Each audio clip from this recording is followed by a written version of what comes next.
We are coming to you live from Lilly, Pennsylvania, in the Johnstown, Pennsylvania area. The third game of pool play for the Carolina Disco Turkeys. It's a do-or-die game for Carolina at Lilly, Washington Moore Memorial Field. I'm Graham Tuck bringing you the action. It's the Carolina Disco Turkeys taking on the Brooklyn Cougars.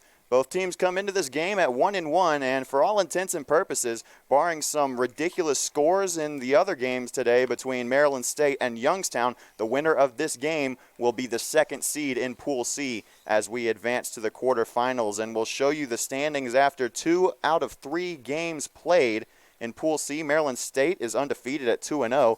Carolina, after their game yesterday against the Youngstown Crocodiles, have advanced to 1-1. Youngstown at 0-2, and Brooklyn dropped their first game yesterday after starting 1-0 to Maryland State to fall to 1-1. In Pool D, Johnstown Paul Carpenter advanced to 2-0 with another win last night over the Altoona Cumming Motors team, who has fallen to 1-1. The New Brunswick Matrix defeated Buffalo All-In Sports, so they have advanced to 1-1, and Buffalo has been eliminated from quarterfinal contention. In Pool A, New Orleans have advanced to 2-0 with a dominant win over the Knights of Columbus, who dropped to 1-1.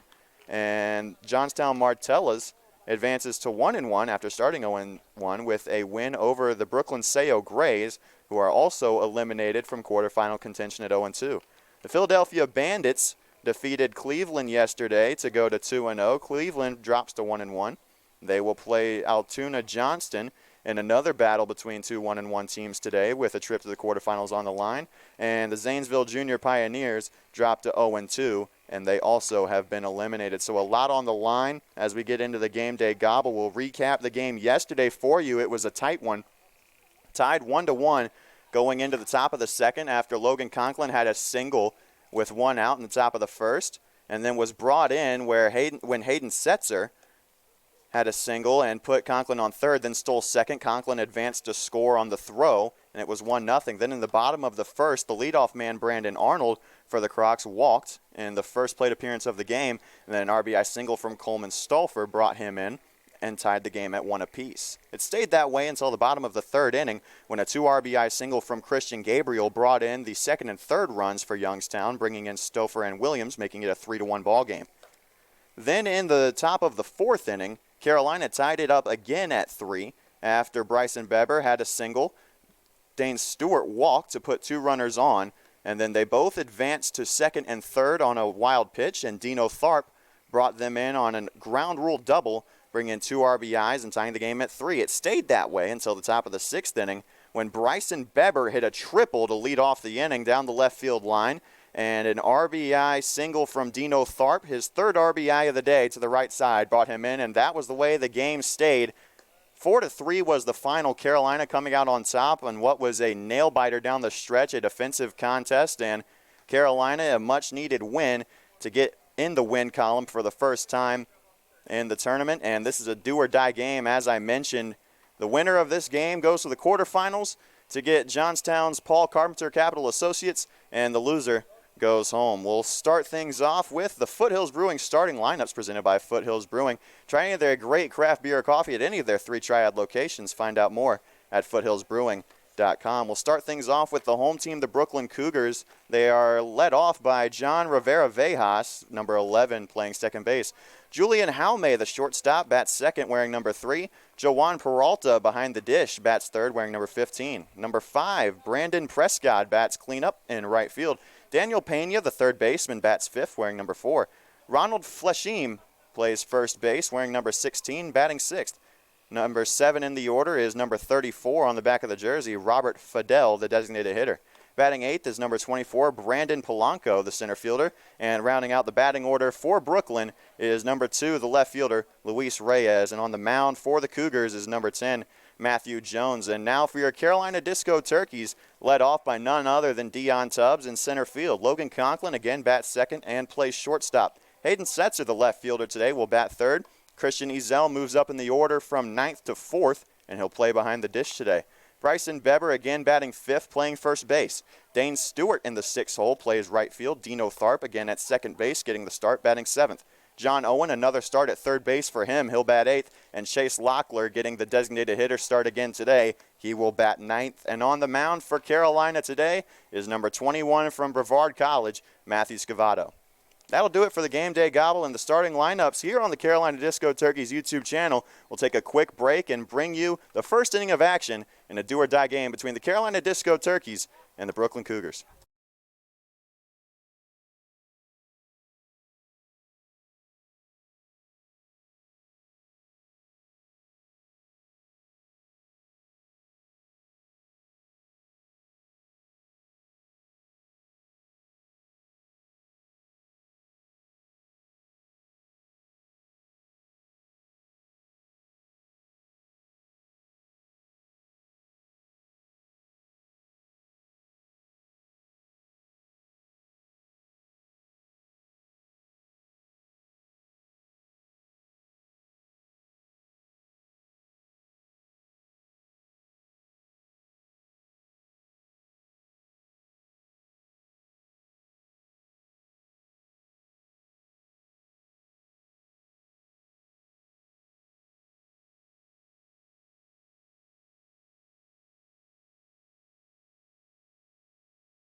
Back here at Lily Washington War Memorial Field in Lily, Pennsylvania, the Disco Turkeys getting set for what could be the final game of their season. It's the third game of pool play, the final one at that, between the North Carolina representative, your Disco Turkeys, and the winner of the Brooklyn Regional in the AAABA tournament play, the Brooklyn Cougars, who are taking the field now, getting ready to start this game off. And there's a couple of cool notes about this field before we get started. I'm not sure if you can see from the camera angle here, but if your eyes are not mistaking you, there is no fence in center field and right center. It's 335 down the right field line, 398 to dead left, 408 to left center. And as this is a joint field, it's 2 baseball diamonds, a football field. There's no center field fence. So if a ball were to get over the center fielder's head into dead center field, it could roll 500-600 feet before it stops. I'm not sure what the ground rules are here for games that are in this tournament's play, and I think that may be what Kurt Cabana is going over with the guys right now, talking about the rules of how this stadium plays. But nonetheless, it's something interesting to note. There's a chance that we could see those rules come into effect. There are also lines down the side. There are 2 lines. You see it here on the right field side. There's one, the normal foul line, and another that represents ball out of play. So the Disco Turkeys are getting set for their first hacks here against the Brooklyn Cougars. It's the same top 3 in the order as yesterday: Dion Tubbs, Logan Conklin, and Hayden Setzer. And it was a trio that combined for 3 hits yesterday. And it starts with Dion Tubbs, who's in a bit of a slump at the plate this week.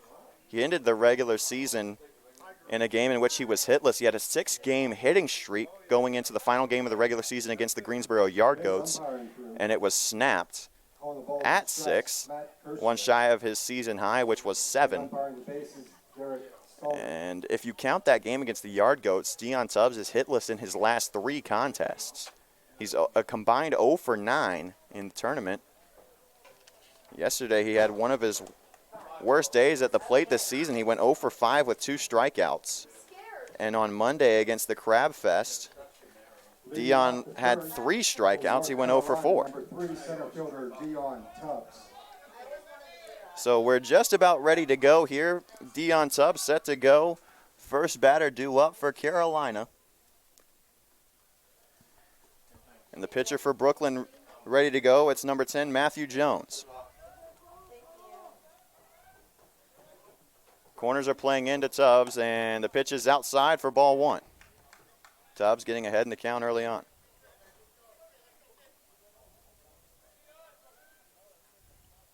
Here's the 1-0. Outside corner, called strike 1. A little bit closer to the plate that time. Dion decided to wait until he saw something he liked. Count even at 1. Here's the pitch. High for ball 2.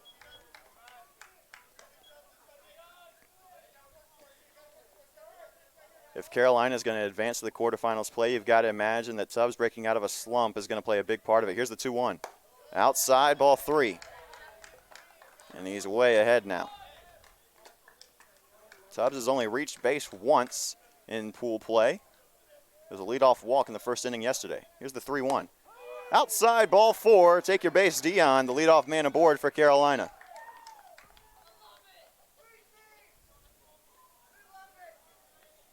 And now Tubbs has a chance to do his thing on the base paths. And it'll bring in Logan Conklin for his first at-bat of the day.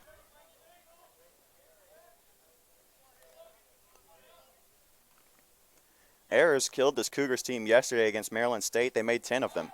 Throw back to first, not in time to get Tubbs. And yes, you heard me right, 10 errors committed by the Brooklyn Cougars yesterday against the Maryland State Crab Fest All-American team. Contributed to a 13-2 loss. Tubbs off and running for second. Called strike 1. The throw to second. Did he hold on? Not in time. And Tubbs is safe at second. The throw beat Tubbs. That's something we haven't seen a lot this year, but the ball came loose on Tubbs' slide into second. So Conklin's behind in the count 0-1, and Tubbs is standing on second base with what is his 32nd stolen base of the year.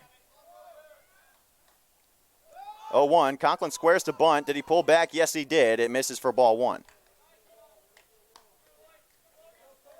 And that is the kind of situational baseball that Carolina has not really played for the most part of this year. They've just been trying to let guys take their hacks, see what you can do with it. But now, in a game where you must win or your season's cut short, you got to play it now. Tubbs takes his lead at second. Conklin squares to bunt again. He puts it down the first base line. It's a perfect bunt. It's fielded by the first baseman. Throw on to first in time. Good job by Rivera-Vejas to cover the bag for the flip from Flashim, but it moves Dion Tubbs over to third, and there's one out in the inning after the sacrifice bunt from Logan Conklin. Left fielder number 8, Hayden Setzer.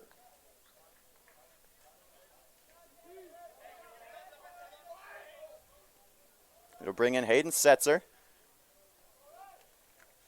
who had a hit yesterday, 2 of them actually, and he had a home run on Monday. He's got 3 hits on the week. First pitch, high fly into left. This should score Tubbs. Chasing for it is the left fielder. He'll make the catch. Dion gets the sign to tag. And the throw will be wide, and he's out. 7-2 double play for Brooklyn to end the first inning. Dion Tubbs tagged out at home on an attempt to score. The throw made by the left fielder, Luis Reyes, and will go to the bottom of the first, still scoreless here in Lilly.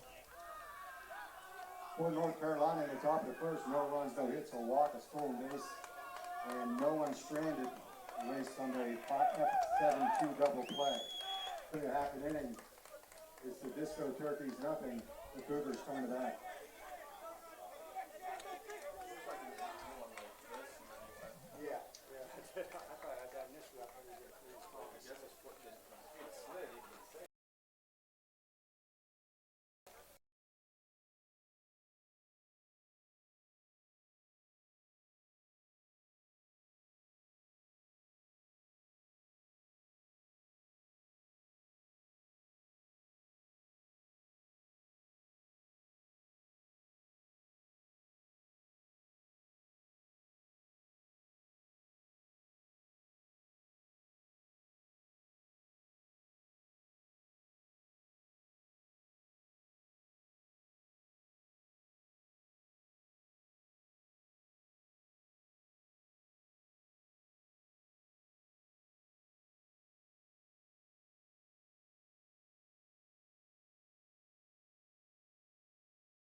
We're back here for the bottom of the first inning after Carolina had no hits in the top of the first. Matthew Scavato, the starting pitcher today for Carolina, Game 3 starter.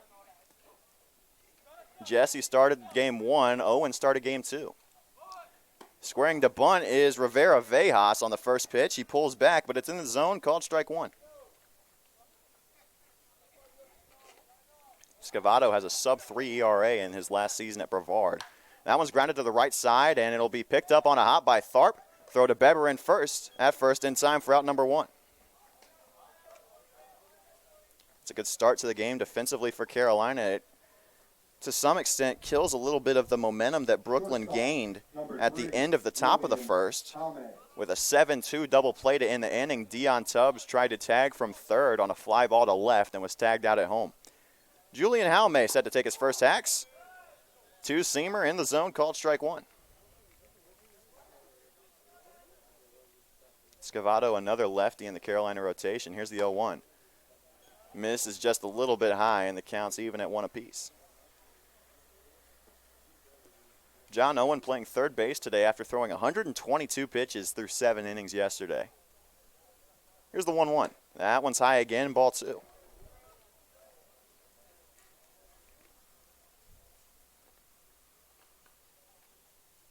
Scavato working quickly. Here it is. That one's popped up, left side out of play. Count will even at 2.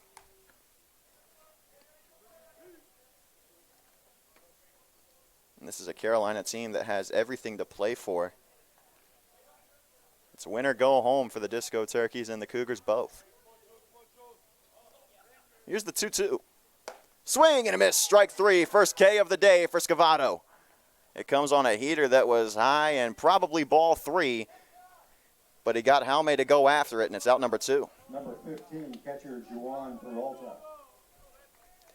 Juan Peralta set to take his first hacks now. The catcher, number 15, he was pumped up after he made that tag to end the top of the first. Here's the first pitch to him. High and away, ball 1.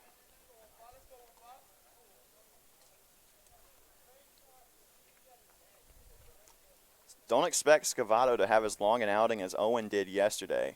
As that one's lined back up the middle, Tharp will pick it up after it died. Nope. Bobbled by Tharp, and reaching on the air is Peralta, and the inning will continue. That ball kind of died. It looked like it was going to be a hot line drive up the middle, and it just hang in the air, and then it fell down. Tharp couldn't adjust. Brandon Prescott.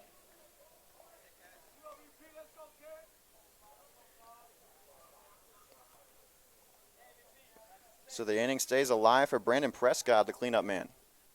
First pitch, ran in, hit him, and now first and second with 2 outs.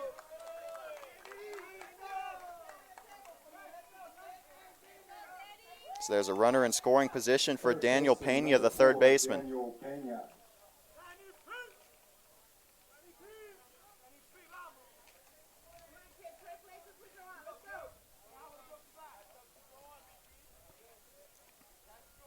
On deck is the first baseman, Flashim. Here's the first pitch.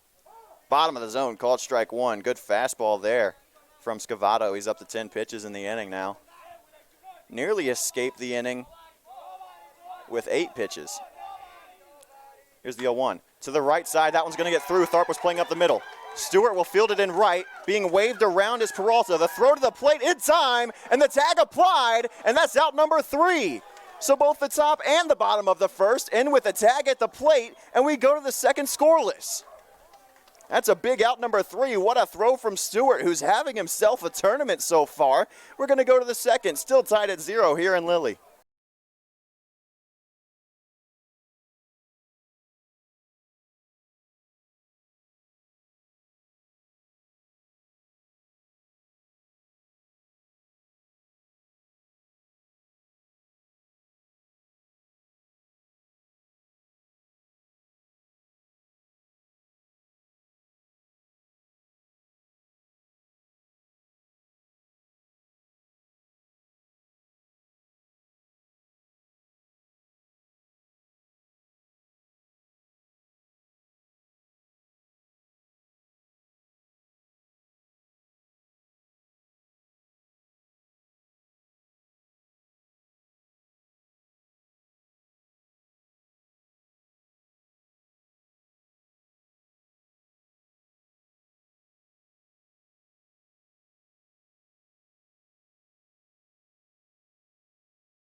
back here at Lilly Washington War Memorial Field in Lilly, Pennsylvania. It's 4-5-6 due up for Carolina in the top of the second inning after both the top and bottom of the first end with a tag at the plate to keep this game scoreless. Starts with Christian Ezel. Here's the first pitch. It's outside for ball one from Matthew Jones, the Brooklyn pitcher. Ezel didn't have a great day at the plate yesterday, but he's putting the ball in play now. Here's the 1-0. Bounces its way in, 2-0.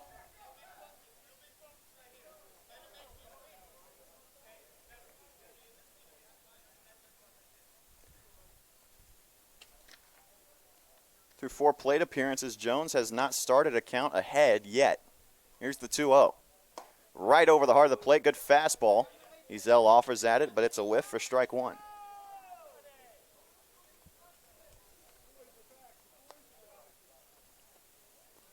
Two-one is the count. Here's the pitch. Swung on and missed again. Got Ezel to climb the ladder, and the count even at 2. Bryson Beber is on deck with Dane Stewart due up behind him. The 2-2, here it comes. To the right side, grounded through, and a tough play. Picked up by the second baseman, Rivera Vejas, and the throw is in time to get Ezel out number 1. First baseman, number 2, Bryson. That was a great sliding stop by Rivera Vejas to make that play and keep Ezel from another infield single. He got one yesterday.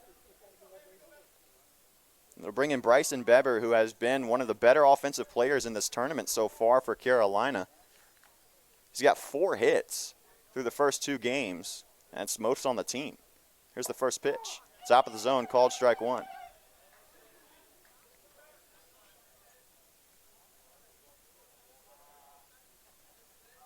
A 1 count, here it is. It ran in on him, started breaking back towards the zone. That's probably ball 1, but Beber fouls it off for strike 2.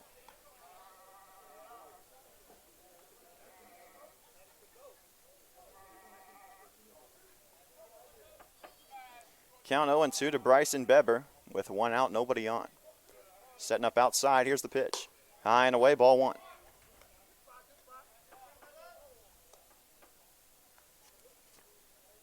Beber had his second extra base hit of the year yesterday with a triple. Here's the 1-2. To the left side, but foul. Count will stay 1-2.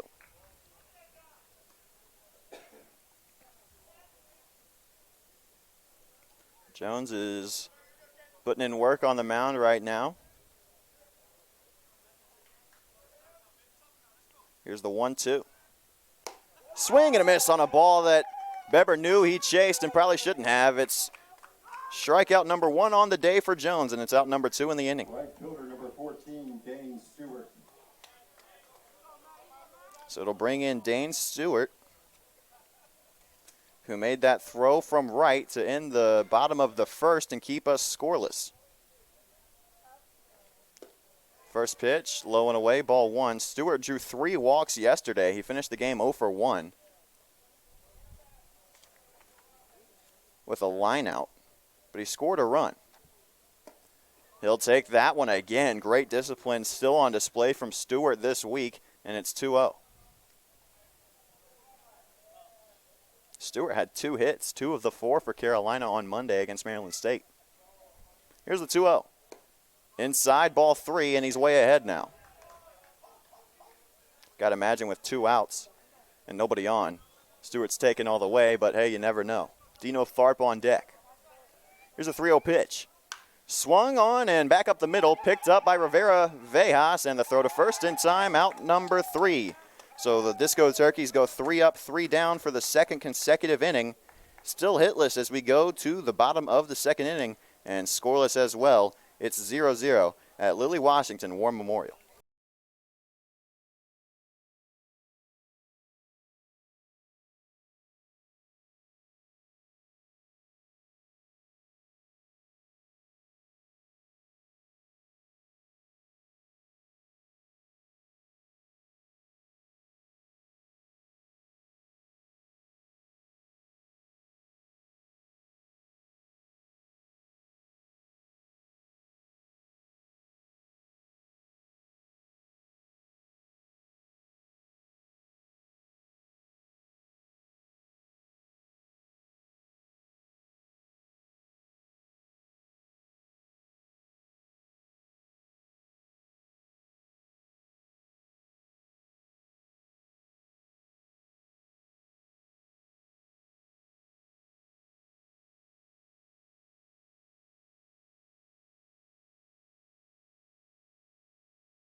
Back here for the bottom of the second inning, it's the Brooklyn Cougars up to bat for the second time, and it's 6-7-8 due up.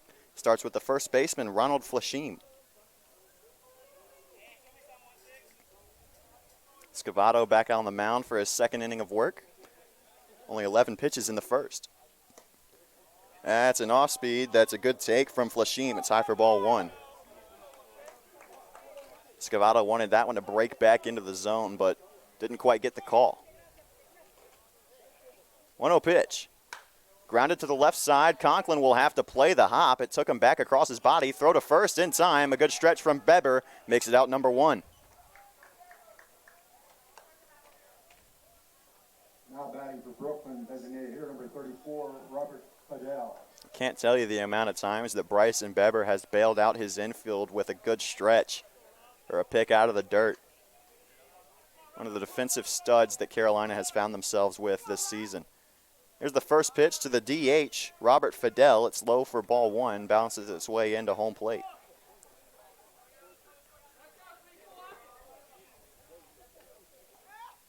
One 0 pitch, also in the dirt, 2-0 now.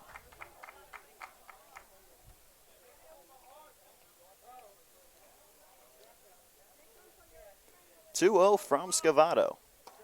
That one's in the zone. Great pitch from the Brevard pitcher. The count's 2-1 now.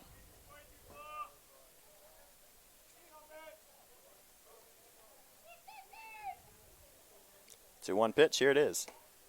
Outside, good spot, and a better take. It's 3-1. Pitch that was close, but not close enough, says our home plate umpire. Here's the 3-1. Inside, grounded off. Foul to the left side, and the count will run full.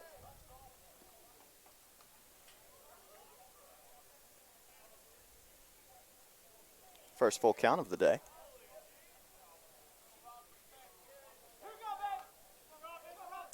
Three-two from Scavato. Here's the pitch. Grounded to the right side. Beber's going to have to range over. Racing to first is Scavato. He makes the catch, steps on the bag, out number two. Man, that's some good PFP right there from Matthew Scavato. And it's keeping the inning perfect so far for Carolina. And for the second consecutive inning, there's two outs, nobody aboard.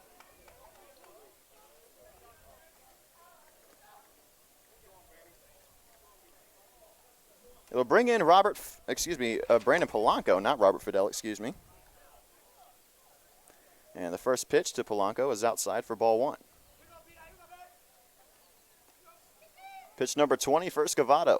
Grounded back up the middle. Scavato will pick it up himself. Flip on to first to Beber in time for out number three. So both teams go 3 up, 3 down in the second inning. And we head to the third. Still scoreless here at Lilly, Pennsylvania. And the Disco Turkeys get a chance to bat again after this.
Back for the top of the third inning, 7-8-9 due up for Carolina. It starts with Dino Tharp. And he takes the first pitch, outside corner, called strike one. That was a good spot from Jones. Tharp had a big day at the plate yesterday, 3 RBIs. Swing and a miss on the 0-1 pitch, and he's in a hole now, 0-2. 25 pitches now for Jones on the mound for Brooklyn. On deck is John Owen, who had an RBI and a hitless day in his start at third on Monday. Here's the 0-2. Outside by a mile. It's 1-2 now.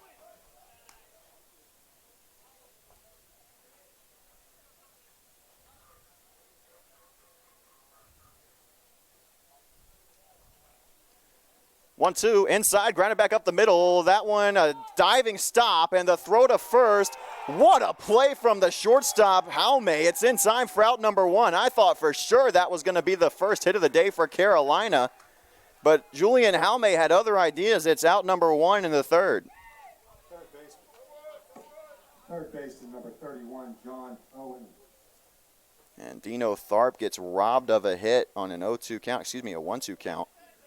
And turns into a G6. It'll bring in John Owen. Chase Locklear, the DH, is on deck. First pitch to Owen. He squares the bunt. Did he pull back? The ball was high. Pitch was very, very high. Never saw a strike called. It's 1-0.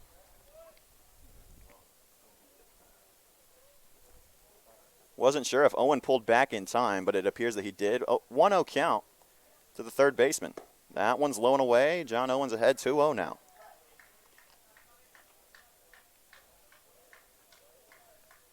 Locklear DHing again today. He was hitless yesterday after he promised me a 2-for-4 day.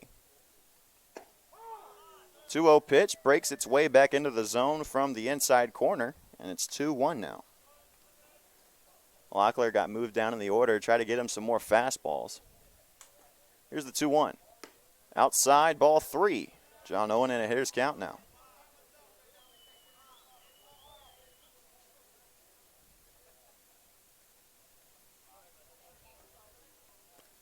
(3-1 to 31), and it's low for ball 4. So John Owen does his job. It's a one-out base runner for Carolina. Now batting, designated hitter number 28, Chase Locklear. Brings in Chase Locklear. And Dion Tubbs, the leadoff man, on deck. Owen takes his lead. Jones set to go from the stretch. First pitch in the dirt, 1-0. And time is called. There's going to be a visit on the mound between the entire Brooklyn infield. Thinking that maybe something might be on a bunt perhaps. After Conklin bunted Tubbs over to second in the top of the first, they know that Carolina's not shy to lay one down, especially against a team that committed 10 errors in a loss yesterday.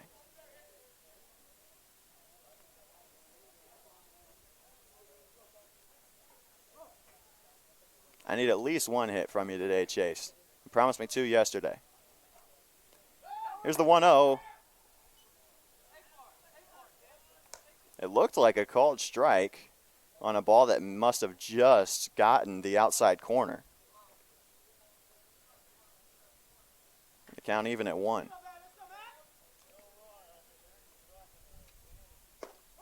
And same spot, same result. Locklear didn't think that one was a strike, but now you got to adjust to the zone you've been given. It's 1-2.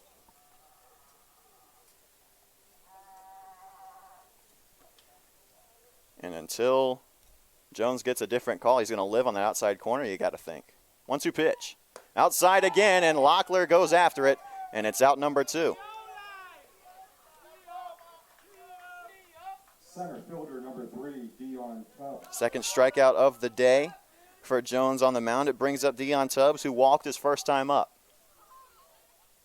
And I apologize, Conklin bunted Tubbs over to third, not second. Dion stole second base in the top of the first. Owen takes his lead at first base with 2 outs. First pitch to Tubbs, outside, called strike 1. And the strike zone today is generous, to say the least, on the outside corner to both righties and lefties. Setting up outside again. That one's grounded to the right side, but foul. Count will run to 0-2 on Tubbs.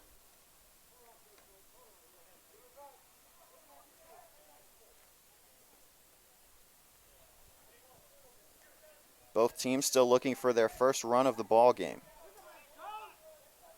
Carolina looking for their first hit of the ball game. Here's the 0-2. popped up by Tubbs, but it'll get out of play. Count stays 0-2. This next pitch will be number 40 for Jones.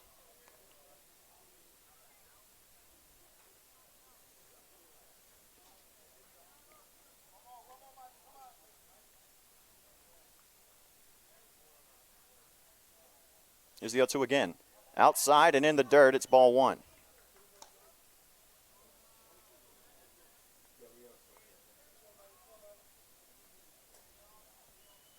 Tubbs was tagged out at the plate to end the first inning, trying to score on a sac fly to left. 1-2, grounded back up the middle, will be picked up by Jones. He's got an easy play at first. Throw in time, out number 3. We're still scoreless through 2.5 here in Lilly, Pennsylvania. We'll go to the bottom of the third. 0-0 between Carolina and Brooklyn.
We'll welcome you back to Lilly Washington War Memorial Field as the first pitch in the bottom of the third from Matthew Scavato, is to Luis Reyes, and it's called strike 1. Working quickly. He'll miss on that one. And it's 1-1 now.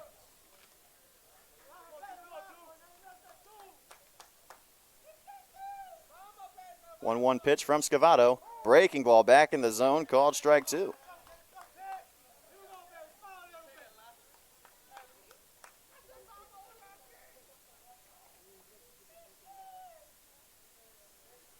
That one is popped up left side, and Conklin's not going to be able to get to it. It's a bloop single for the number 9 batter, Luis Reyes. It's the second hit of the day for Brooklyn. It comes with nobody out in the inning. Second baseman, number 11, John Rivera. We want to welcome you back after some connection issues here at Lilly, Pennsylvania. But similarly to Monday's game, the whole game will be uploaded in its entirety after the fact, so don't fear. That's a bunt by the leadoff man, and Scavato bobbles it. The throw to first, still in time for out number 1, but the sacrifice will advance Reyes to second, and there's one out in the bottom of the third with a runner on scoring position. Shortstop, number 3, Julian Jaume.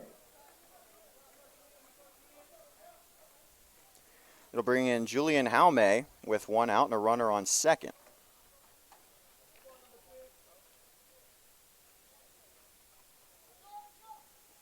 That one is driven back up the middle. Tubbs will get under it and make the catch for out number 2.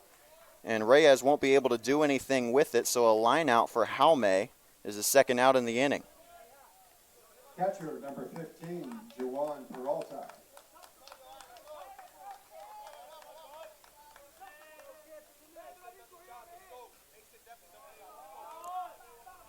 Peralta reached on an error to second base his last time up.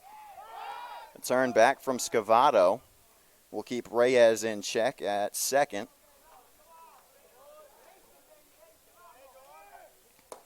First pitch, high, for ball one. A back pick to second base from Ezel. You don't see that very often. And Scavato wasn't even expecting it. He thought that Ezel was just throwing him a heater back to the mound. The count's 1-0. Here's the 1-0 pitch. Swung on and missed on an off-speed that dropped out of the zone. And the count's even at 1 apiece.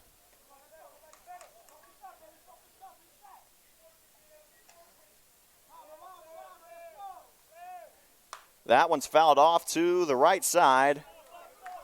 Well hit baseball, but very out of play, and the count's 1-2 now. This next pitch will be number 30 for Scavato here through 2 2/3. Tharp holding on Reyes at second. Conklin scooting in as well. Scavato fires in the 1-2. Popped up again to the right side, foul.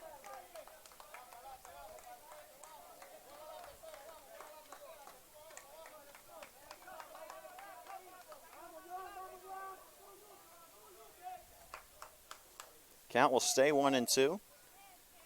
Scavato set to fire from the stretch again. Here's the pitch. High, ball 2.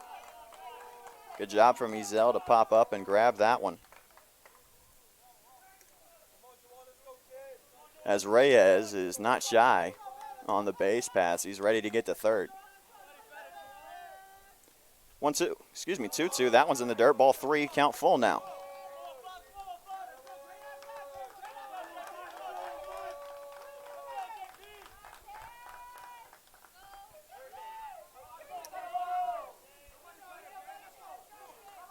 Full count to the number 3 hitter in the Brooklyn lineup in a game that's still scoreless.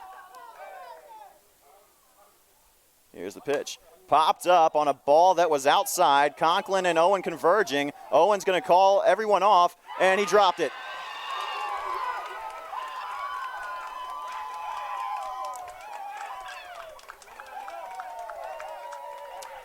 Logan Conklin allows John Owen to call off the fly ball. The run scores on the air, and it's 1-0 Brooklyn. Number 5, Brandon Prescott.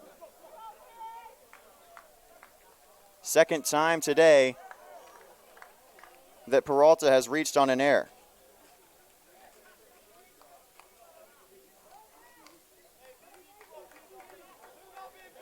It brings in Brandon Prescott, who was hit by a pitch his last time up. Swing and a miss on the first pitch. Count 0-1. Carolina has trailed in every game they've played so far this week. Came back to win yesterday. A move back to first.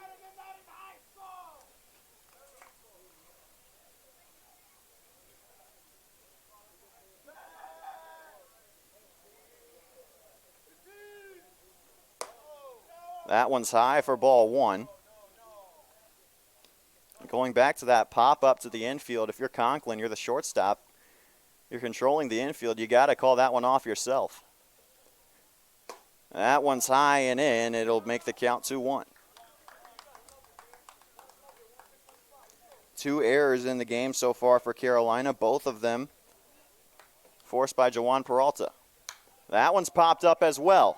This one more back up the middle. This time Conklin will call everybody off, and he'll hold on to make the catch for out number 3, but not before an unearned run comes across for Brooklyn. It's the first of the game, and it gives them a 1-0 lead as we head to the 4th.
Back here at Lily Washington War Memorial.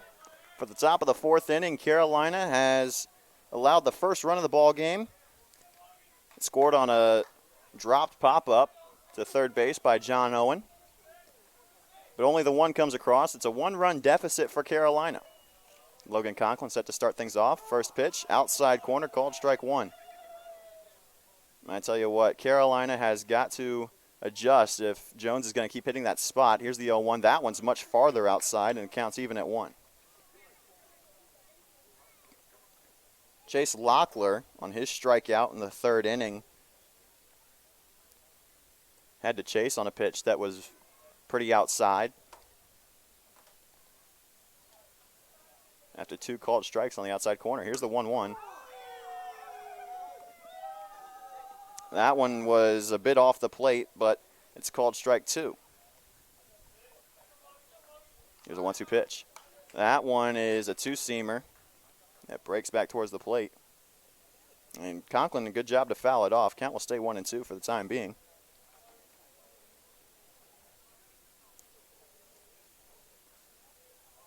Technically, a pitch like that would be a slider breaking towards the glove hand, but it didn't break a whole lot.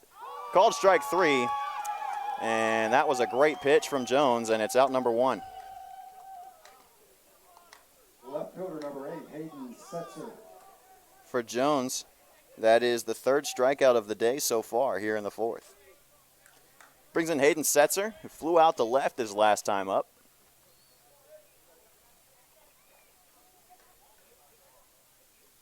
Here's the first pitch. Outside, good breaking ball again. It's called strike one. That bender's not moving a whole lot, but it does have some movement to it. It got back into the zone that time. That one's outside for ball one, count even again. Seen a lot of 1-1 counts today.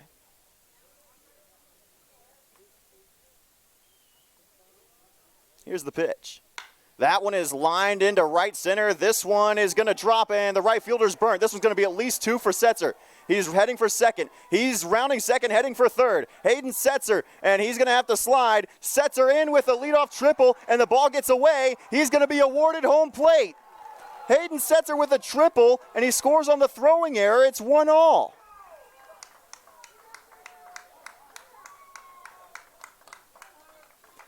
So both teams in the last two half innings scoring unearned runs to even the game at one. And take nothing away from that knock from Setzer. That was a very hard hit ball. He's been spraying the ball all over the place today and all week. So credit Setzer with a triple and a run scored on the error. Brings in Christian Ezel.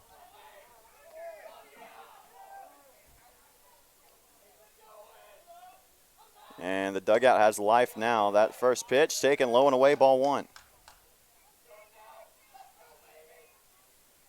That one will rattle the momentum a little bit for Brooklyn. Here's the 1-0 pitch. Taken low again, 2-0 now.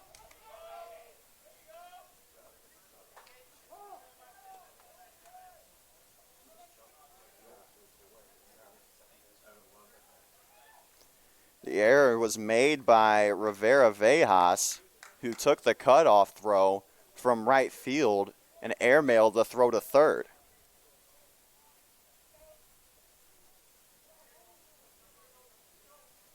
Ezel's ahead in the count, 2-0. And Jones is up to 50 pitches now. Here's the 2-0 pitch. Low and away, ball three. Ezel ahead by a mile now.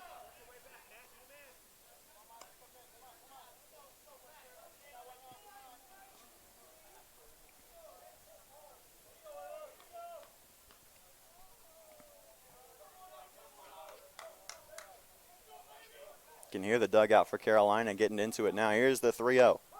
Right over the heart of the plate, taking for strike one. That's a good take, though. You saw Dane Stewart ground out to end the second on a 3-0 green light. Don't want to have the same thing happen here to Ezel, especially when you got some momentum. 3-1.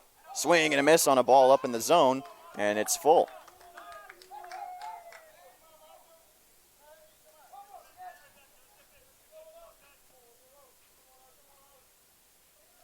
count pitch. Here it is.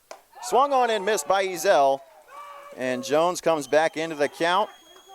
Down 3-0. He gets the K. It's his 4th of the day, and it's out number 2 in the inning. Good bounce back after that triple from Setzer for Jones. Number 2, Bryson Beber. Bryson Beber steps in now. 0 for 1 on the day. He'll pop that one up. Foul to the right side. He's behind 0-1.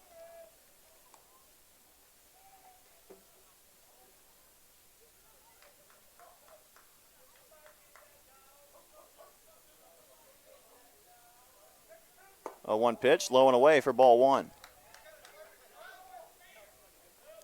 Count even at 1 again.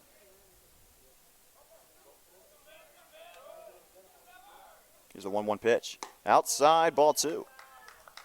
Beber is now tied for the lead on the weekend hits with Hayden Setzer. They've both got 4. Beber looking for number 5 here. 2-1. Low in the dirt, ball 3. Beber's not the speediest guy, but having a 2-out base runner is valuable no matter who it is. Here's the 3-1 to Beber. Outside, ball 4, and he'll take his base. First time Beber reaches today. He's seeing the ball well, and another guy that's seeing the ball well steps up to the plate. It's Dane Stewart.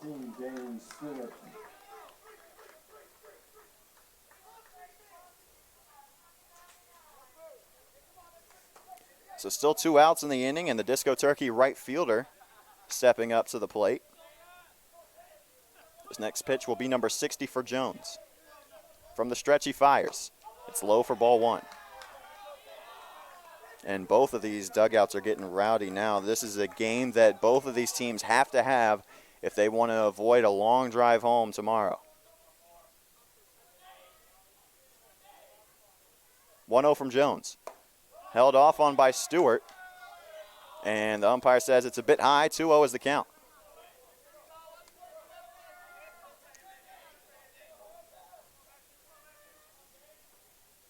Dino Tharp on deck. 2-0 pitch. Taken low for strike 1 at the very bottom of the zone, if it caught it at all.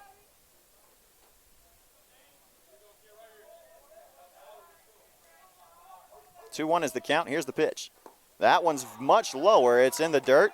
Good stop behind the plate by Peralta to keep Beber from having a chance to advance to second, and the count runs to 3-1. Big hitters count for the Wake Forest Demon Deacon. Here's the 3-1. Taken low, ball 4. 2 consecutive 2-out walks issued by Jones, and there's a runner in scoring position for Dino Tharp, and you know what he can do when he's given a situation like that. Tharp had 3 RBIs yesterday. Nobody else on the Disco Turkeys had 1. Chance for Carolina to potentially take the lead here. First pitch. Fouled off by Tharp, and it'll be strike 1. And time is called to let Peralta have a chance to shake it off. He took that foul ball off of his throwing hand.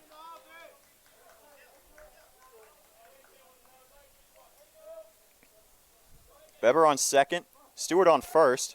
2 outs in the inning, 1 run already across in the frame for Carolina. Tharp at bat, Owen on deck. 0-1 count. And here's the pitch. High and away, ball 1. And for the umpteenth time, the count is even at 1 apiece.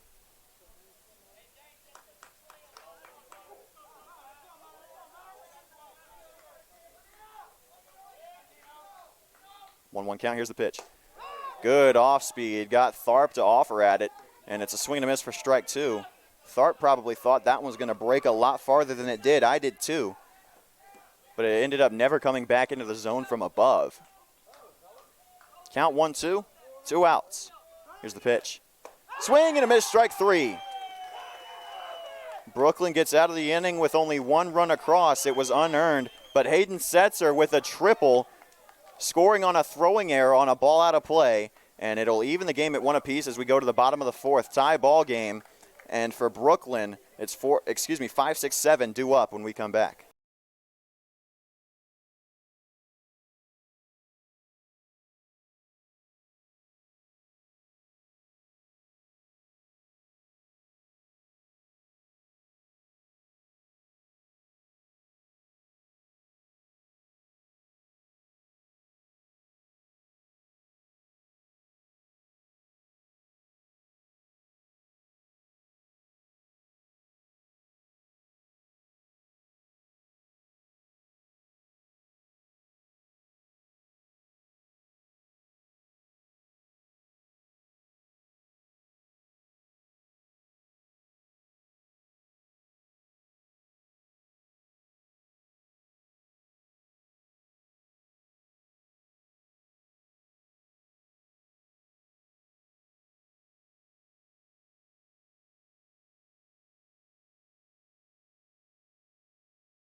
Back for the bottom of the fourth inning in Lilly, Pennsylvania. It's a tie ball game once again, this time at one apiece, after both teams scored unearned runs in the last two half frames.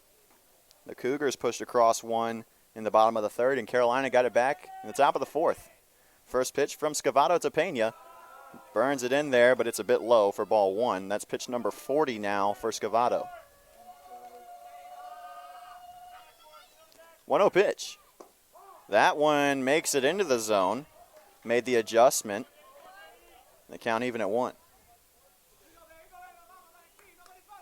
1-1 count. Pitch. Swung on and missed, and the backswing hit Ezel in the helmet. And time's going to be called to make sure that Christian's okay, but the count runs to 1-2.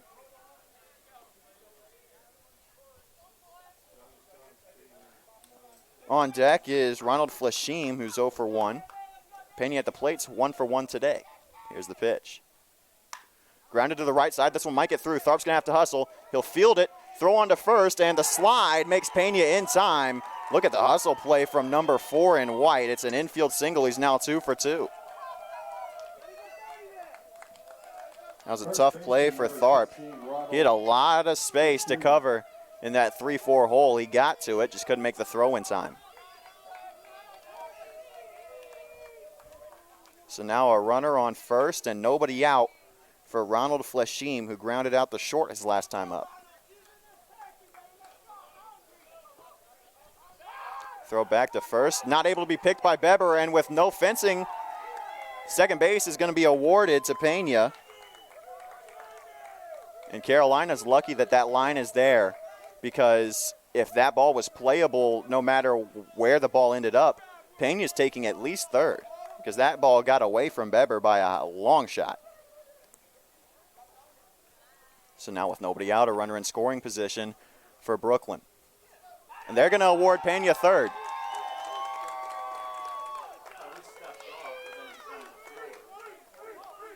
And Kurt Cabana not too happy about it.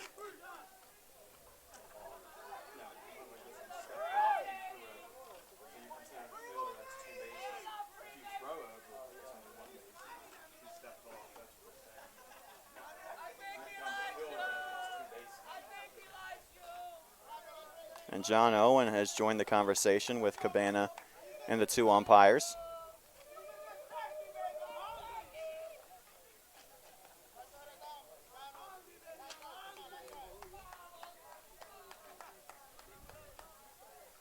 Still talking is Cabana with the umpires, but Coach Kirk's doing a lot more listening than anything else at this point. So the pickoff attempt proves costly for Carolina, as now with nobody out, there's a runner 90 feet away from scoring the go-ahead run.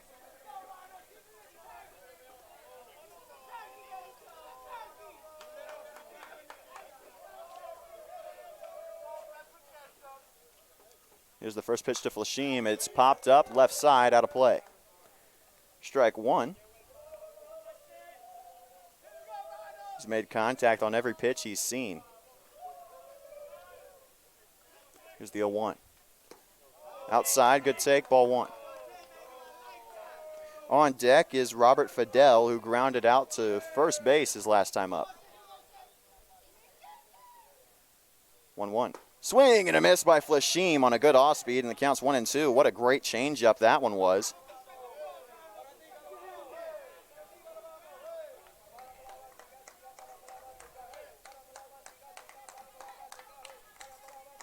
And the count's 1-2. Ground out will score a run. Outside, ball got away from Ezel, and Pena's going to hold it third. Good decision if you ask me, as Ezel was on his horse to get to that one. Scavato was breaking towards the plate on the pitch practically. Count even at 2, though.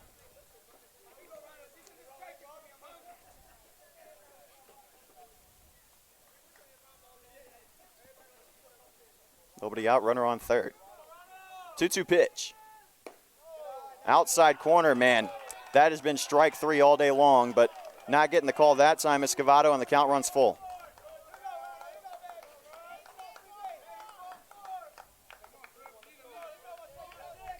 Three-two. Swing and a miss, strike 3. And a ball don't lie moment for Matthew Scavato. It's out number 1 in the inning. Now batting, designated hitter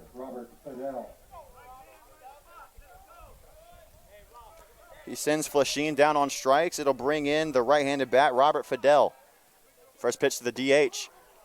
Taken low, and that's strike one at the very bottom of the zone. 50 pitches now for Scavato. Here's the 0-1. Swing and a miss, strike two, and Ezel's going to make a move back to third, no throw. And behind 0-2 now is Fidel. He was in a full count when he grounded out to first his last time up. It was a 3-1 putout. Here's the pitch. Outside corner called strike three, and 2 consecutive Ks for Scavato. And he's 1 out away from getting himself out of a heck of a jam. Center fielder, number 24, Brandon Polanco.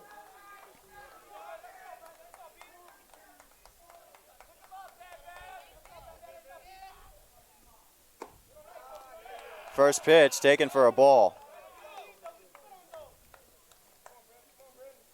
Brandon Polanco is 0 for 1 on the day. The ground out back to Scavato on the mound. 1-0 count, here it is. Grounded to the left side, this could do the inning. Owen fields it, throw on to first, in timeout number 3. Runner on third, nobody out, and Matthew Scavato works his way out of a jam, and the Disco Turkeys are feeling it right now. We're going to go to the top of the 5th inning, still tied at 1 after a great defensive inning on the mound for Matthew Scavato.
Back here for the top of the 5th, and some interesting news to report. In the 3rd inning, Youngstown leads Maryland State 1-0.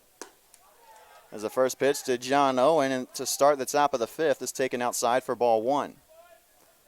And I tell you what, make an interesting scenario if Maryland State were to lose today. Swing and a miss on that pitch from Owen, and it's an even count at 1 apiece.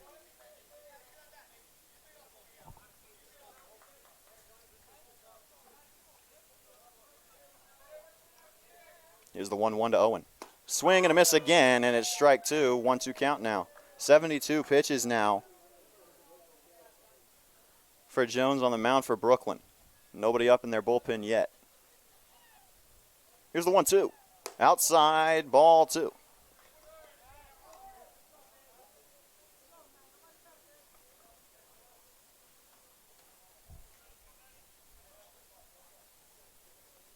Two count. Here's the pitch from Jones to Owen. Swing and a miss, strike 3. Quick first out in the inning. It's the 2nd consecutive K for Jones, who struck out the side in the 4th. It's number 6 overall on the day for Jones. Brings up Chase Locklear, who was one of those 6 his last time up. He's 0 for 1. Here's the first pitch. Big swing from Locklear, but he's behind on the fastball, and it's strike 1.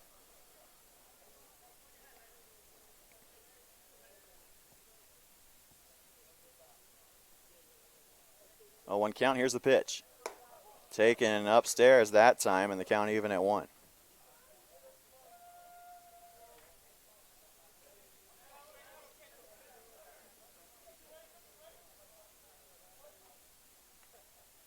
Here's the 1-1 pitch. Swing and a miss on a ball outside, and the count is now 1-2. It's the same pitch that Locklear swung and missed on for strike 3 his last time up. Good bit out of the zone, but he took too many on that outside corner to leave him alone.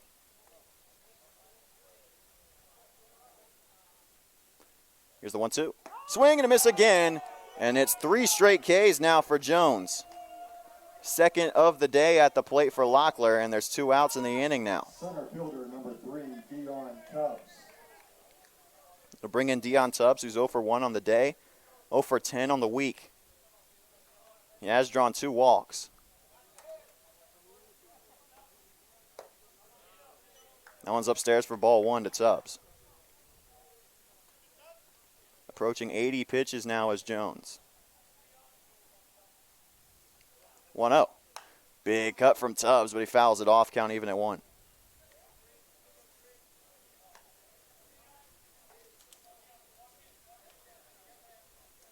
Tubbs walked in the first plate appearance of the game. That one's grounded to the left side, but foul. And Coach Cabana will pick it up on a hop, but the count's 1-2. Tubbs has seen it well now, though. He's fouled off 2 straight. Count 1-2 against him, though. Carolina in danger of going 3 up, 3 down. Here's the 1-2. Swung onto the left side, and this one's going to be foul by quite a bit. Count will stay 1-2.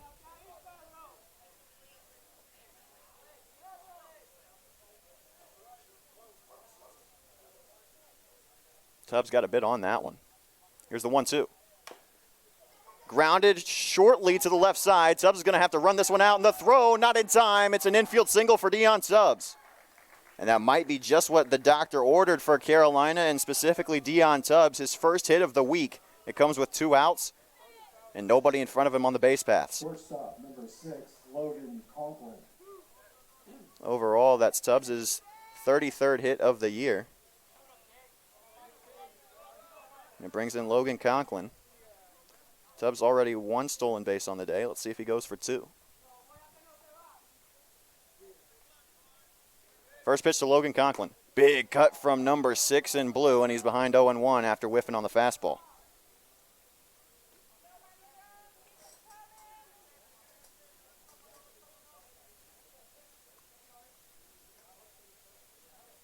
Jones set to fire in an 0-1 count. Another foul tip. It's another strike for Conklin, and he's behind 0-2. Conklin struck out looking his last time up. Sacrificed himself to move Tubbs over to third in his first plate appearance in the first. In the top of the 5th, 1-1 ball game. Tubbs off and running, pitches high, and the throw to second. They got him. That's the second time that Jawan Peralta has made a throw down to second that beat Dion Tubbs.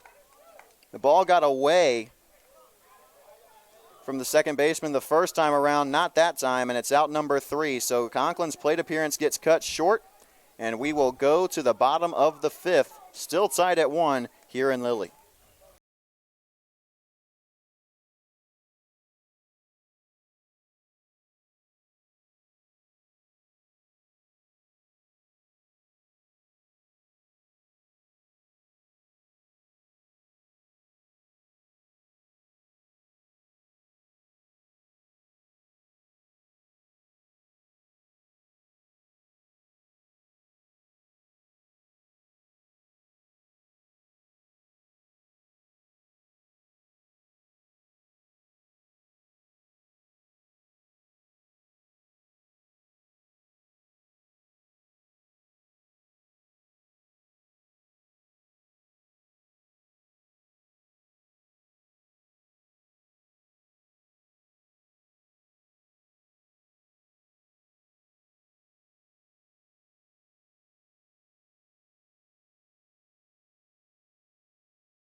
Back here in the bottom of the fifth, Graham Tuck with you, bringing you Carolina Disco Turkeys baseball from Lilly, Pennsylvania. It's the Disco Turkeys and the Brooklyn Cougars in a do-or-die game. Winner advances, loser goes home. Matthew Scavato back on the mound for his fifth inning of work. And his first pitch to the 9-hitter, Luis Reyes, misses low for ball one. Reyes scored the lone run of the day so far for Brooklyn, and that's a called strike one right over the heart of the plate. Good bounce-back pitch from Scavato.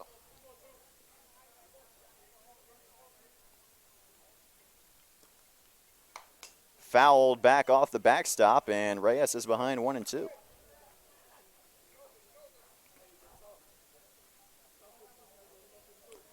Both teams' runs have been unearned. Here's the 1-2. High and away, ball two.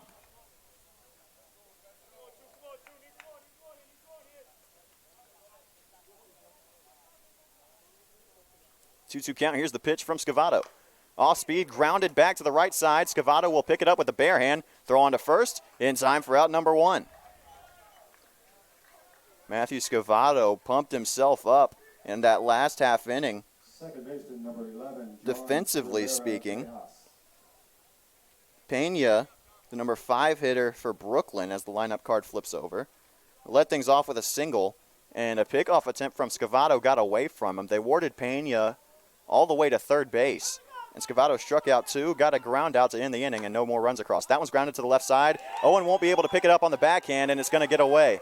Conklin will get to it, and it's another E5, although that one was a tough play, but it puts a runner on first with one out.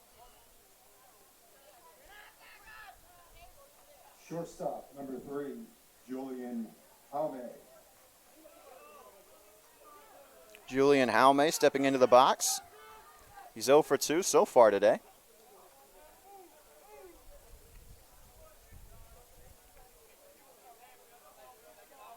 Scavato moves back to first, not in time, and Rivera Vejas safe at first. Rivera Vejas is now 0 for 2 on the day after reaching on the air. Another throw back to first. They got him leaning the other way, but still back in time.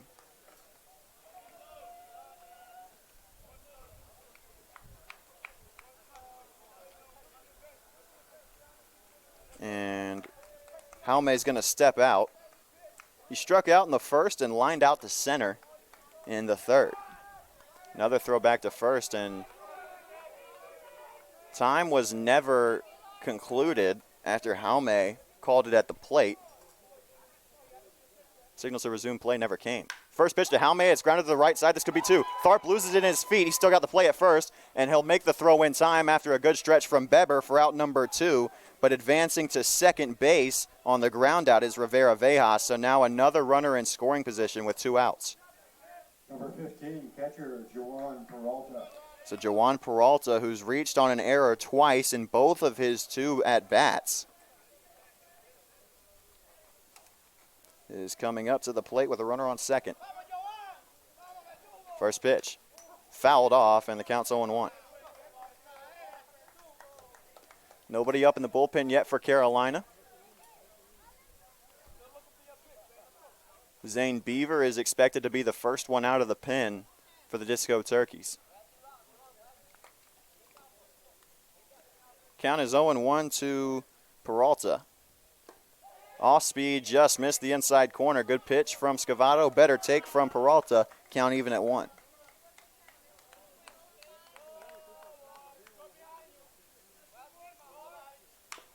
Grounded to the left side. Owen will pick it up, and he lost it. And that is the third error committed by John Owen today at third base. 4th error of the day overall for Carolina, second in the inning. And it's the 3rd time in 3 trips to the plate that Peralta has reached on an error. It puts runners on the corners with 2 outs.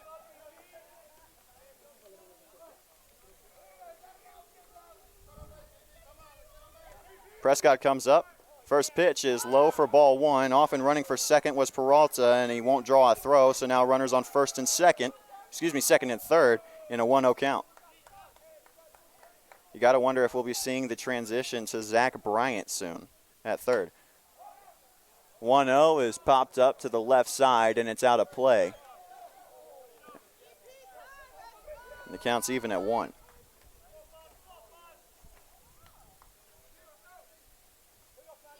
Two runners in scoring position with 2 outs. Tie ball game, 1-1 count. And the cleanup man at the plate. He's 0 for 1 with a pop out and a hit by pitch. Swing and a miss on a ball that bounced on home plate, and the count's 1-2 now. My goodness, if Scavato could get out of this one. He had to do work to get out of the 4th without a run across. 2 more runners in scoring position this time. 1-2 count. Here's the pitch. High and away, ball 2. Prescott looked like he wanted to make an offer at that pitch, but good job by the cleanup man to hold off. Here's the 2-2 pitch. Taken outside, ball 3. It was a good frame, but Ezel, but it couldn't bring it back into the zone. This next pitch will be number 70 from Scavato. 3-2. Swing and a miss, strike 3. Ezel dropped it. The throw to first in time, and for the second consecutive inning, Matthew Scavato strands a runner on third base. What a day on the mound for Scavato. We go to the 6th. Score still 1-1 here in Lilly, Pennsylvania.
We're back here for the top of the 6th inning. Graham Tuck bringing you Carolina Disco Turkeys baseball on the Carolina Disco Turkeys YouTube.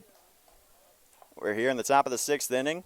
Lilly, Pennsylvania. It's 2-3-4 due up for Carolina. It starts with Logan Conklin, who had his plate appearance cut short last time up in the top of the 5th after Deion Tubbs was caught stealing second base. First pitch popped up. Very solid contact to the right side, but out of play. And a strike 1.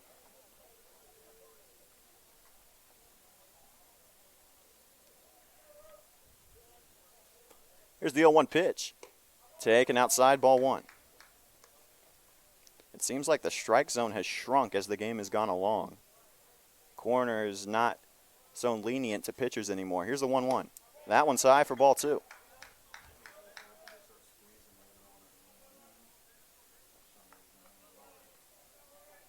Hayden Setzer on deck, who had that big triple his last time up. Here's the 2-1. Big cut by Conklin. That's in the gap. It's going to drop for a base hit. Solid contact from Logan Conklin, and it's a leadoff single for the Disco Turkey shortstop. Left fielder number 8, Hayden Setzer. 90 pitches now for Matthew Jones on the bump for Brooklyn. Go-ahead run stands on first base in a 1-1 ball game. Do or die time for the Disco Turkeys and the Cougars both. If you lose, you go home. If you win, you get Johnstown in the quarterfinals.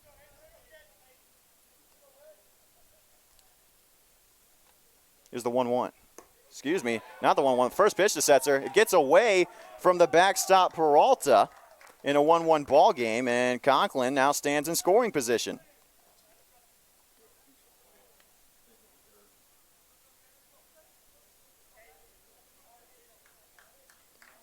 So now a RBI chance for Hayden Setzer. He's already 1 for 2.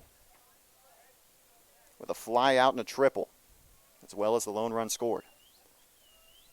Here's the 1-0. Solid cut from Setzer. It's fouled back into the backstop. Count even at 1.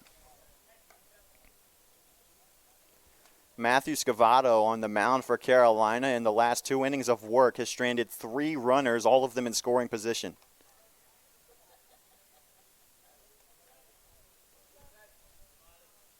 Here's the 1-1. High and away. It looked like a pitch out, and the count's 2-1 to Setzer now.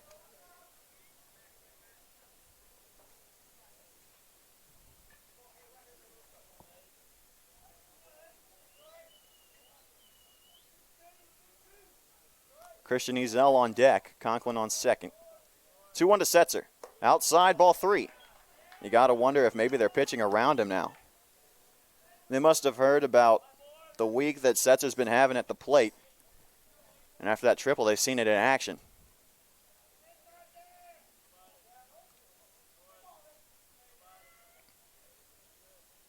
3-1 pitch. Right over the heart of the plate, taken for strike 2 called.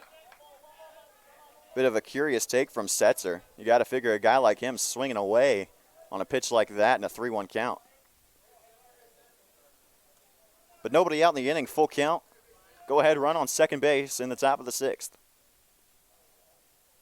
3-2. Outside, ball 4. Take your base, Hayden Setzer. Runners on first and second with nobody out. Number 10, catcher, Christian Ezel.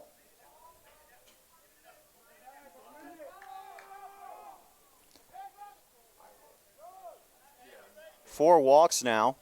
5 for Jones, who's up to 96 pitches now.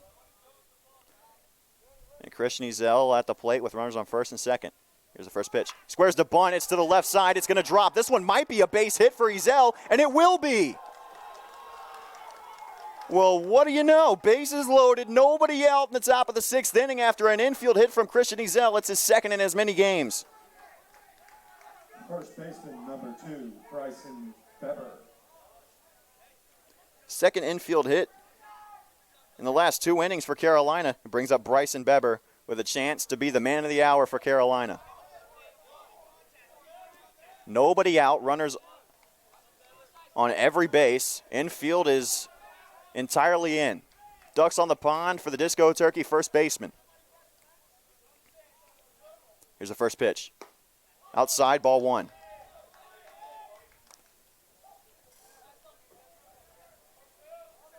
Beber walked his last time up, struck out in the second. He's 0 for 1.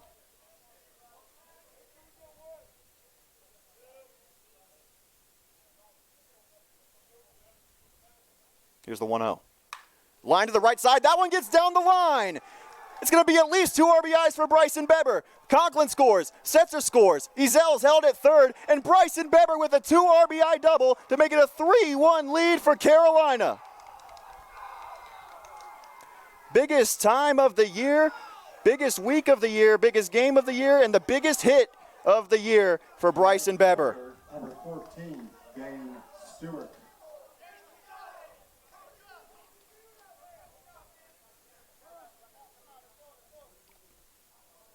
That's Bryson Beber's 5th hit in the last 3 games. It's his 3rd extra base hit of the year. He had a triple yesterday. That one was down the left field line. That one down the right field line. So now again, 2 runners in scoring position for Dane Stewart. Pitch number 100 for Jones is taken for a strike 1 to Stewart. Still nobody out here in the top of the 6th. Those are the first earned runs of the game for either team. Here's a 3-1. That one ran in on Stewart. It's inside for ball 1. Stewart's 0 for 1 with a ground out and a walk. Man, what a season Bryson Beber has had. Outside, 2-1. Bryson Beber started the year off batting under 100. And in the last 3 games has recorded 5 hits. He's become one of the best hitters in the Carolina lineup. And he just came through in the biggest moment of the season so far. 2-1. Swing and a miss from Stewart on a fastball outside, and the count even at 2.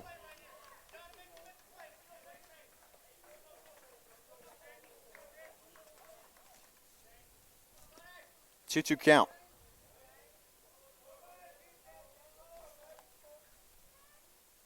Swing and a miss from Stewart on a ball in the dirt. And this is interesting now. The throw to first in time for out number 1. Ezel won't try for home, and it's out number 1. That's only the second K on the Johnstown trip for Dane Stewart. Second baseman, number 17, Dino Tharp. And it's the first out in the inning. They'll bring in Dino Tharp. With runners still on second and third and only one out now. Infield still playing in. Tharp 0 for 2. Big cut on the fastball, and he's behind it. It's 0-1. That's a less controlled swing than we're used to seeing from Tharp. He's stepping out a little bit, coming off the baseball. Had a good day at the plate yesterday. Here's the 0-1. That one's popped up to the right side, but it'll get out of play, and he's behind 0-2.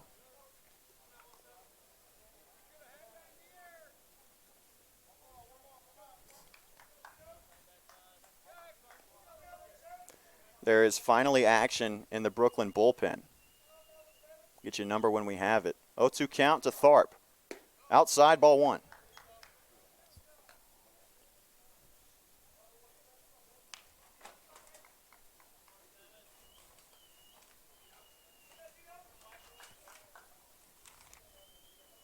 One-two count now. Here's the pitch. Top of the zone, and it's a bit high for ball 2. Tharp, if you ask me, a bit lucky didn't get run up. The pitcher in the bullpen for Brooklyn is Jimenez. And Jones is up to 108 now. 109, lined into left by Tharp. This will score at least 1. Along the line, it's caught in foul territory, and Ezel doesn't tag. And the throw gets away. And Kurt Cabana deciding not to test the arm of the left fielder Reyes after he made the throw to get Dion Tubbs out at the plate in the top of the first. So what could have been a sacrifice RBI chance for Tharp ends up being just an F7, and there's 2 outs in the inning. Carolina in danger of stranding what would be their 4th and 5th of the game. John Owen steps in. This will be pitch number 110. Outside corner, called strike 1.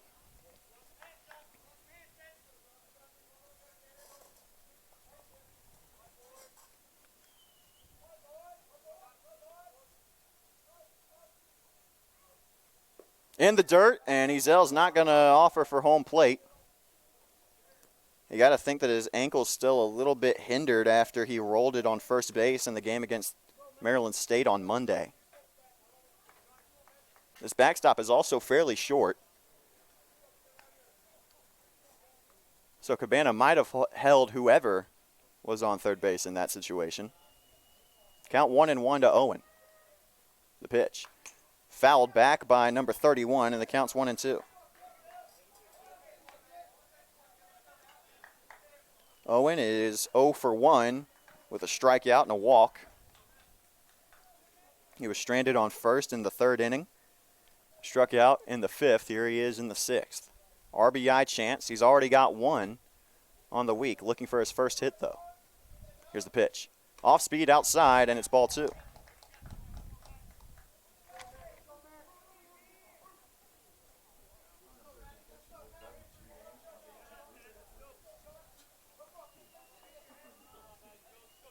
$113 now through 5 2/3 for Jones. Here's the pitch. It's high for ball 3. John Owen has worked himself into a full count, looking to keep the inning alive. And look now, Chase Jesse is on deck as the designated hitter, stepping in for his first-name counterpart, Chase Locklear. 3-2, 2 outs, runners on first and second. Here's the pitch. Outside, ball 4. Bases are loaded again here in the 6th. And it brings in Chase Jesse.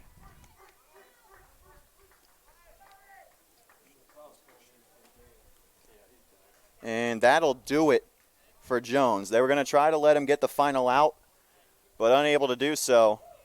He had one heck of a day up until this 6th inning. And coming in from the bullpen is Jimenez. And he'll come in with the bases loaded and 2 outs. Just needs to get 1 here to end the top of the 6th. Carolina has taken a 2-run lead off of a 2 RBI double from Bryson Beber. We'll take a quick break and be back right after this.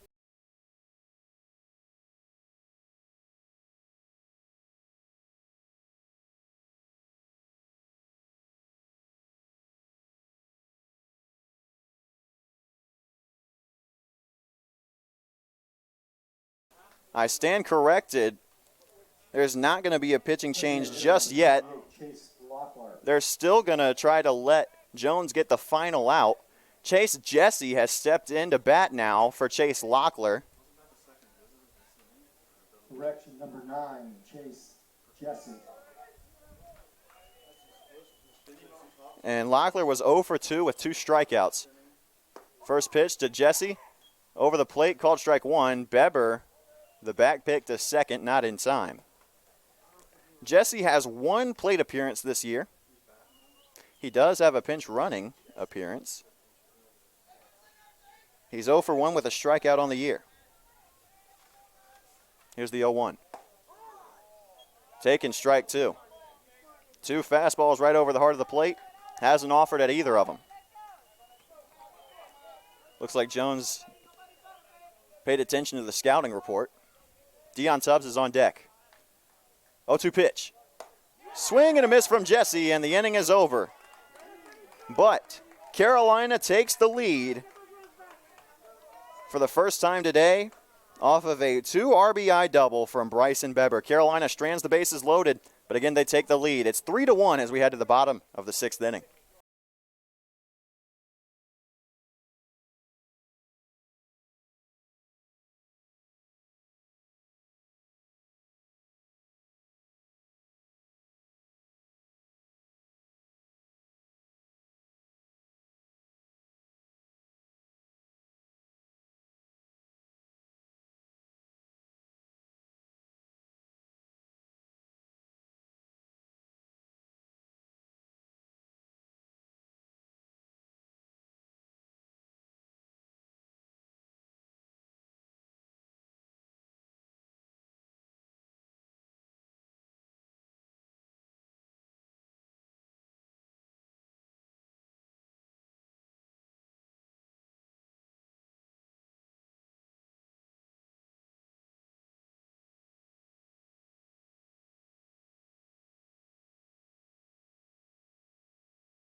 Back here for the bottom of the 6th inning, the Brooklyn Cougars set to come up to the bat. They're down by 2. First time they've trailed today. Matthew Scavato back out for a 6th inning of work. It's Pena Flashim Fidel set to start the 6th, and the first pitch to Pena is outside and a bit low as well for ball 1. That one's in there, though, and it is strike 1 called. Count even. Zane Beaver is loosening in the Carolina bullpen. Garrett Leftwich making his way out as well. 1-1 pitch. Taken, strike 2 called again.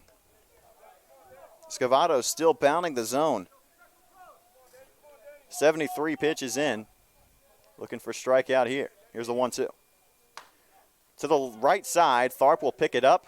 Had a bit of trouble with it, but he ate it up, and he makes a throw on to first in time for out number 1.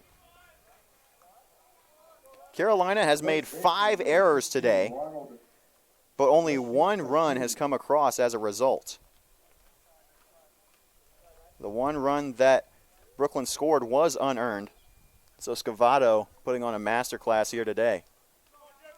It brings in Flashim, the first baseman, who's 0 for 2 today. He'll foul the first pitch back for strike 1.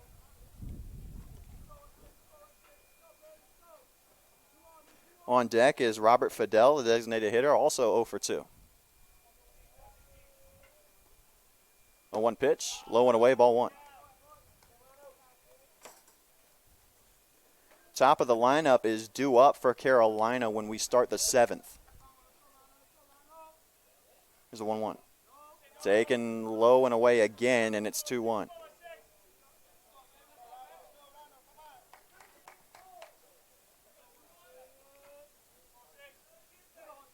2-1 pitch. Off speed, didn't quite make it back down into the zone, and now it's 3-1.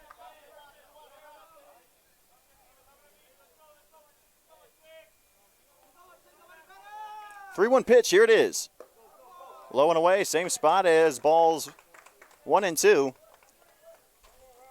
And it's a 1-out walk issued by Scavato. Number 34, Robert Fidel. This next pitch from Scavato will be number 80. And it will be to Fidel, the designated hitter, with a runner on first and 1 out. First pitch. Top of the zone, called strike 1. Fidel represents the tying run at the plate. Polanco on deck would be the go-ahead. Here's the pitch. Popped up right side. This one is in dangerous territory. Stewart in foul ground will make the catch for out number 2. Dane's having a good day defensively, a good bounce back from yesterday, where he had a sound defensive game up until the 9th inning, where he dropped what would have been the final out of the ball game. No runs came across, but it made the game a lot longer and more stressful than it needed to be for everybody involved. First pitch to Brandon Polanco is fouled back for strike 1. Say what you will about Stewart in the field yesterday, but at the plate, he's been having one heck of a tournament so far. He had a multi-hit game on Monday, and he drew 3 walks yesterday. Here's the 0-1 pitch. High and away, ball 1.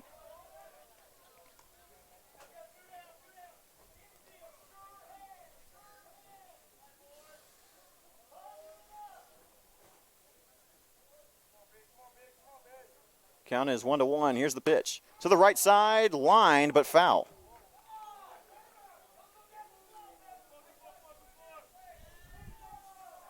Count is 1-2. Scavato 1 pitch away from getting through 6 complete.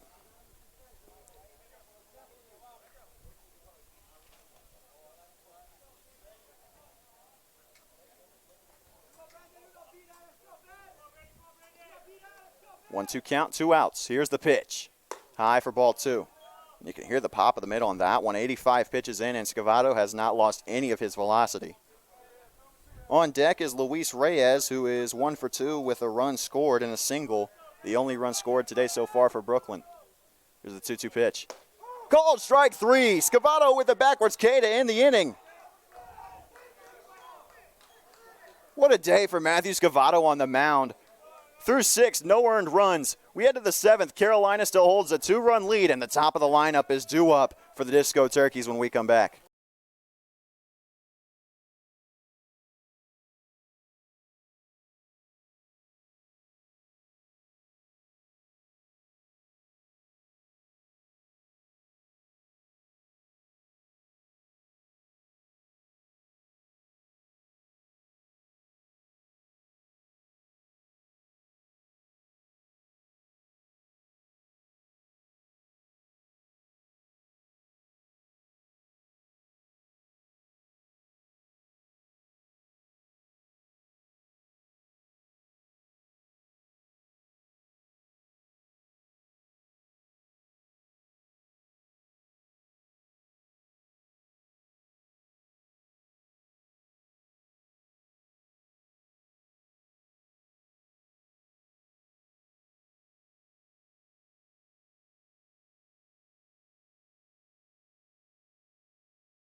Back for the top of the 7th inning in Lilly, Pennsylvania. Graham Tuck bringing you Carolina Disco Turkeys baseball at the 76th annual AAABA tournament.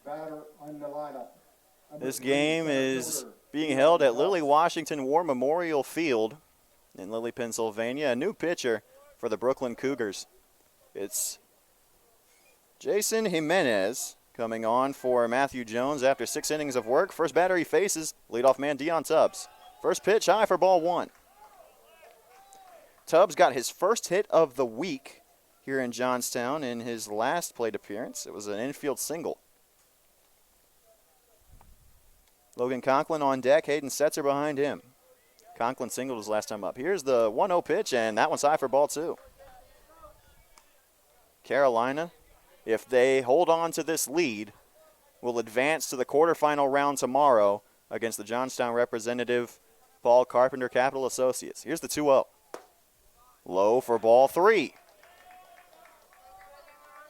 Carolina, you can bet they're definitely not satisfied. They want to add some insurance runs to keep themselves from a situation like yesterday. Here's the 3-0. Ball 4, 4-pitch walk issued to Dion Tubbs, and the leadoff man is aboard with nobody out yet again. Shortstop number 6, Logan Conklin. Second walk Tubbs has drawn today. Third time he's gotten on base after an 0 for 5 day yesterday. Good bounce back day for Tubbs at the plate. And that's what Carolina needs out of their MVP. Brings in Logan Conklin, who's 1 for 2. First pitch, inside corner, called strike 1. Good bounce back pitch and a great spot from Jimenez. Conklin represents one of the 3 runs scored. He was brought in on the RBI double from Beber. Here's the 0-1. He squares the bunt. A perfect bunt again from Conklin, but it just barely rolls foul. And that'll be strike 2. I like the idea, though, trying to move Dion Tubbs into scoring position. This is the first time this season that Dion Tubbs has found a catcher that can throw him out consistently. Dion Tubbs was only caught stealing twice this entire season.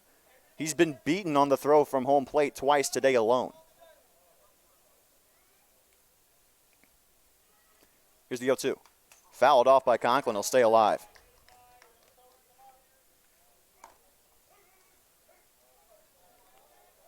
Runner on first, nobody out.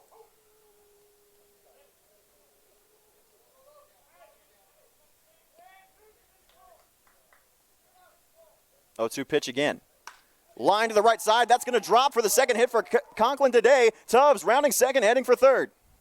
And he's going to be in with a stand-up at third base. Second consecutive hit for Conklin. He's 2 for 3 today. And it puts runners on the corners with still nobody out.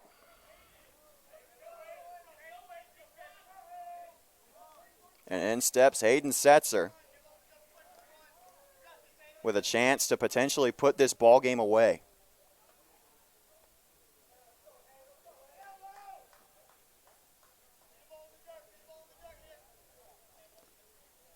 Here's the first pitch. High for ball 1. Nobody up in the bullpen for Brooklyn. Jimenez is it for right now. Setzer has scored 2 runs today, 2 of the 3. Here's the 1-0. High, ball 2. Christian Ezel on deck, who's 1 for 3 today, with another infield single, and behind him, Bryson Beber, who has been the MVP of the tournament so far for Carolina. Ball in the dirt, 3-0 to Setzer.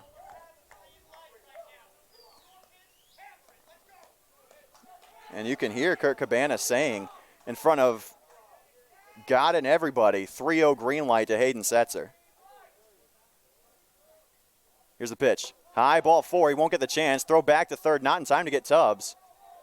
And Kurt Cabana is going to call time because the third baseman, Pena, looked like he was making a move over to second. But on ball 4, there's no play there. Catcher number 10, Christian Ezel. Second 4-pitch walk of the inning issued by Jimenez. And for the second consecutive inning, the bases are loaded for Carolina with nobody out. And time was called so that Coach Kurt Cabana can have a conversation with Christian Ezel.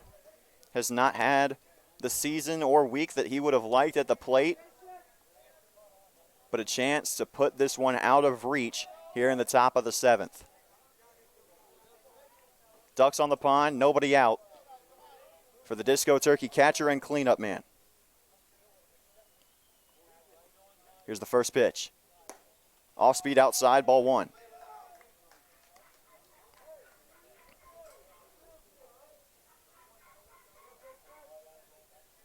Infield is in. Center fielder shading to his right. Ezel's left. 1-0 pitch. Swung on into center. This will score at least 1. Tubbs will tag. Laid out. The catch was not made. The throw from the left fielder not in time. Base is still loaded. Dion Tubbs comes in to score, and it's an RBI single for Christian Ezel. A great hustle play from the center fielder for Brooklyn, Polanco, laying out for that ball. It's a run scored one way or the other, but this time no out was recorded, and it's still bases loaded, nobody out in a 4-1 ball game. And in steps Bryson Beber. You know what he did last time he came up with the bases loaded and nobody out. And it's the same set of guys out there for him. This one's grounded to the left side. Pena will pick it up. He dropped it. He won't make the throw home. The throw to first in time for out number 1, but it's an RBI ground out for Bryson Beber, and it's 5-1 as Conklin comes in to score.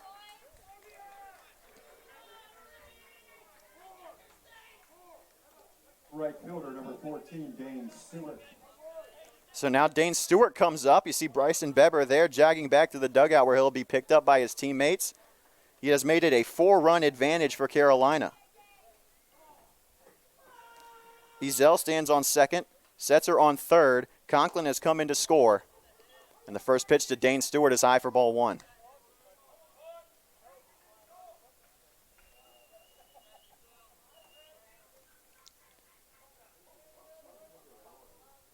Here's the 1-0 pitch. Set.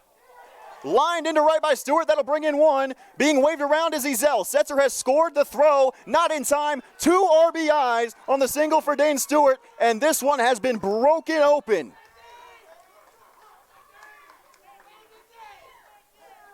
Carolina has hung 4 in the 7th, and the score is now 7-1 Disco Turkeys. Second baseman, number 17, Dino Tharp. And Carolina's looking for more. Still only 1 out in the inning. Dino Tharp steps in.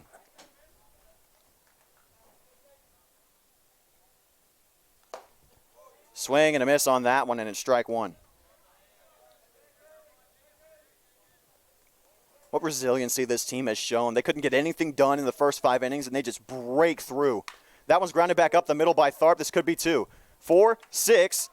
Not in time at 3. The throw got away. Tharp is going to run for second. It won't matter. The throw got out of play. He's awarded second base, and the error will keep the inning going. And Kurt Cabana is outraged, and rightfully so. Reyes was awarded third when Scavato stepped off to make a throw to first. He was ruled a fielder. That's why Reyes was awarded third instead of only second. Same situation there. The throw got away, but instead of third, Tharp stands on second. So it's a runner on second, 2 outs for John Owen. 7-1 ball game. That one's low for ball 1. And the Brooklyn dugout, who was hooting and hollering in the 3rd and 4th innings, has absolutely died. Chase Jesse is on deck. The only man in the lineup who has not come up so far. That's a pass ball. Tharp misread it. It'll be ball 2. And up by 6. You might not be running on that pitch anyway. And the count's 2-0 to John Owen, who's already drawn 2 walks today. He's 0 for 1 with a strikeout, but he's gotten on base twice. Got stranded on first both times. Here's the 2-0. Grounded to left side by Owen.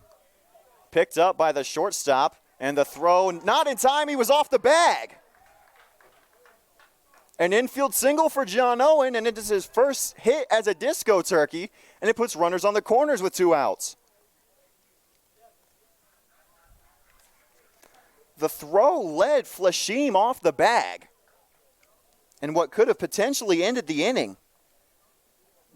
Now batting number 9. Puts runners on first and third for Chase Jesse. He struck out on 3 pitches his last time up, but an opportunity to avenge himself here. First pitch, outside corner, called strike 1. And I tell you what, if Carolina has not had the inning that they've had, that's probably ball 1. Here's the 0-1. Grounded to the left side, but foul, and the count runs to 0-2.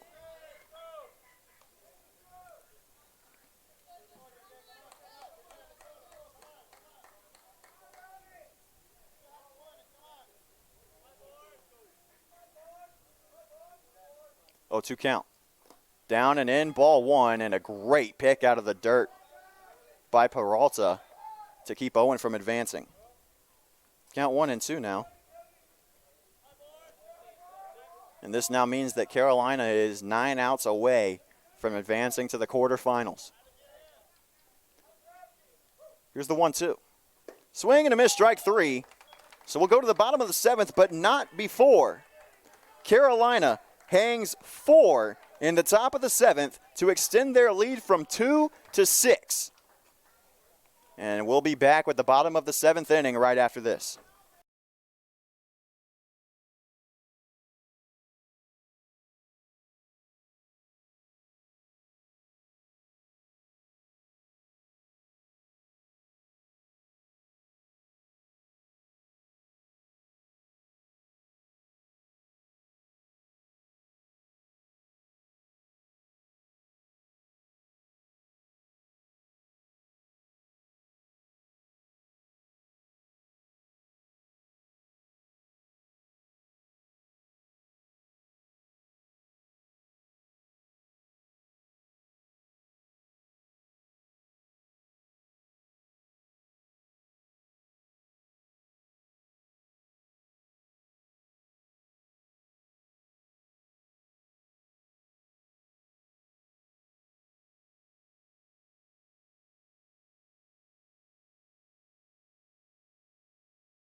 We're back for the bottom of the 7th inning. Carolina has extended their lead to 6 off of a 4-run top of the 7th inning, courtesy of a couple of RBI chances. One from Ezel, one from Beber, and 2 from Stewart. Scavato back out on the mound for the bottom of the 7th, and he'll be faced with the number 9 hitter Reyes for the 3rd time today. He's 1 for 2. He fouls off the first pitch. He's behind 0-1. That one's taken, and it missed the zone, ball 1. Scavato still yet to allow an earned run. 1-1 pitch. Line to the right side, but foul. That one's going to get into the seats and the Brooklyn bullpen. It's strike 2.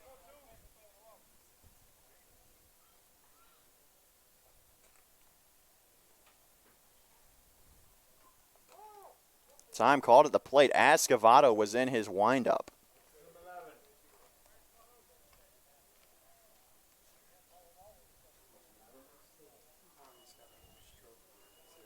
Here's the 1-2 from Scavato. Line back up the middle. That one's going to be another base hit for Reyes. It's his 2nd of the day, and he'll round first but won't head for 2nd. Probably could have made it in time, but it is a leadoff single for the number 9 spot in the Cougar order. Number 11, John Rivera-Dejas. That was pitch number 90 for Scavato. Beaver warming up in the bullpen for Carolina. And back to the top of the order for Brooklyn. Rivera Vejas will line that first pitch foul for strike one on the day. He's 0 for 2 with a ground out, an error that he reached on, and a sacrifice bunt. And the bunt paid off. It helped bring in the lone run of the day for Brooklyn. Here's the 0-1. Called strike two at the bottom outside corner. And Scavado's ahead 0-2 against the leadoff man.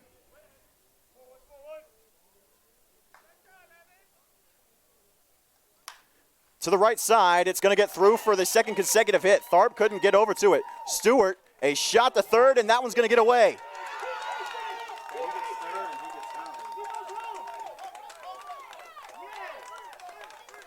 And Stewart has thrown in a run, and the score is now 7-2.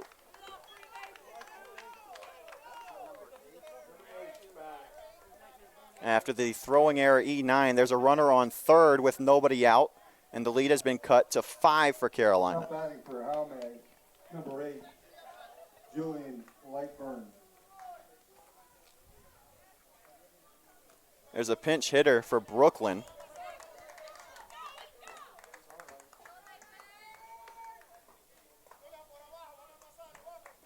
Jaume has been replaced.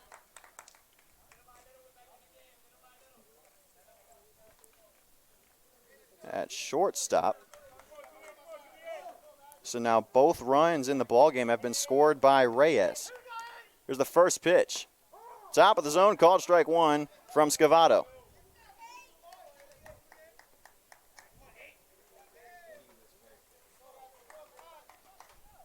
Squaring to bunt, that one's popped up. Ezel catches it for out number 1. Well, how about that? Quick out number 1 for Carolina. And it starts the quest to strand that runner on third. That pinch hitter was Julian Lightburn.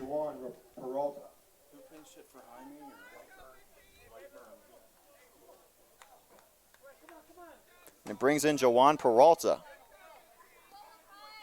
Jaume was 0 for 3 before being replaced by Lightburn. Here's the first pitch to to Peralta. It's outside for ball 1.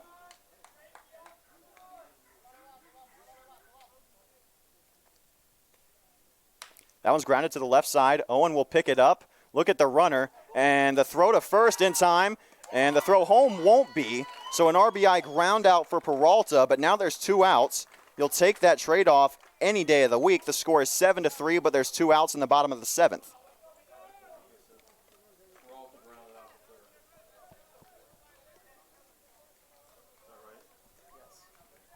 It'll bring up the cleanup man, Brandon Prescott, who on the day is 0 for 2. And there's nobody out. Excuse me, nobody on base. There's 2 outs.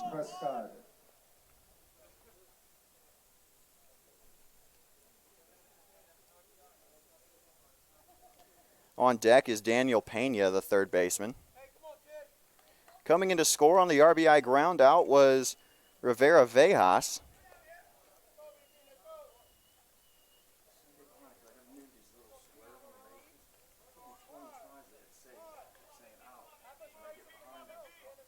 Here's the first pitch. Taken for strike 1 from Scavado.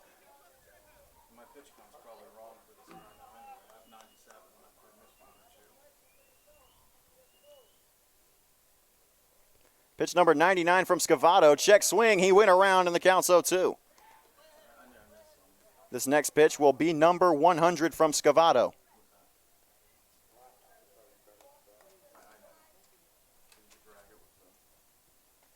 The 0-2 pitch with 2 outs. Here it comes. Outside, ball 1. That's a good spot from Scavado. If you're going to miss, that's right where you want it to be.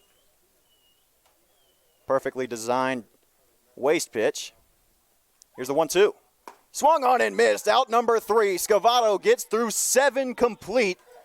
Only 3 runs up on the board. Brooklyn gets 2 across to decrease the lead for Carolina to 4, but we'll go to the top of the 8th with the Disco Turkeys back up to the top of the order once again with a chance to extend the lead further.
Top of the 8th inning here at Lily Washington War Memorial Field. A trip to the AAABA quarterfinals on the line, and it's Carolina in the top of the 8th inning who holds a 4-run lead, 7-3 ball game, and the top of the lineup due up against Jimenez, who's back out on the mound. Tubbs squares the bunt. He went around. It looked like he pulled back a little bit, but the motion was still there that he was trying to place the bunt down, and so it's strike one.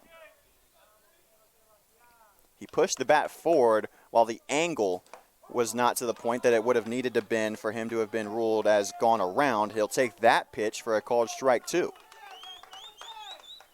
Brooklyn has a little bit of momentum back, but Carolina still holds the lead. Swing and a miss, strike three from Tubbs, and it's out number one in the inning. Second consecutive K for Jimenez. Struck out Jesse to end the 7th. Shortstop number 6, Logan Conklin. Jason Jimenez will now be faced with Logan Conklin, who is now 2 for 3 with 2 singles and 2 runs scored. First pitch, outside corner, called strike one. Jimenez looked like he brushed off that last half inning. Here's the 0-1. Inside on Conklin, had to get out of the way of it. It's 1-1.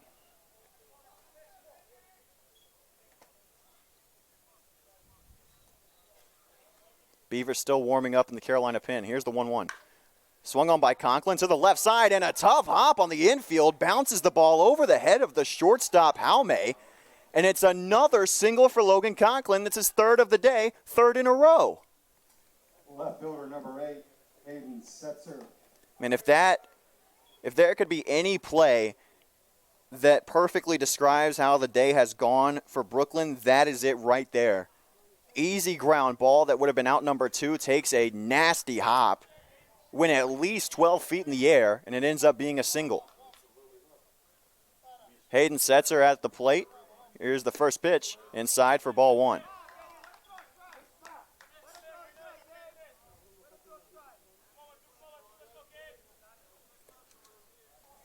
Setzer walked in each of his last 2 times up after that triple he had.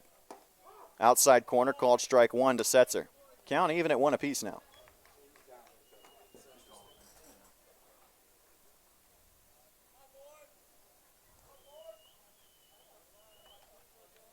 One and one. Inside and in the dirt. It's 2-1 now. Conklin stands on first, 1 out in the inning. Carolina has a 4-run advantage. Ezel on deck, Beber behind him. Here's a 2-1. High for ball 3. Man, this Cougar team does not want to mess with Hayden Setzer right now.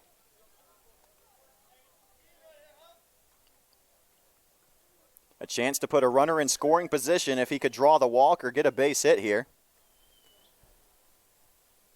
Here's the 3-1. Swung on by Setzer, that's deep into left, and Reyes got turned around, and he'll make the catch for out number 2. That was dangerous. Looked like Reyes was going to get turned around. He did. But able to recover very, very well and make the catch for out number 2. 10, catcher Christian Ezel. So it will keep Conklin at first.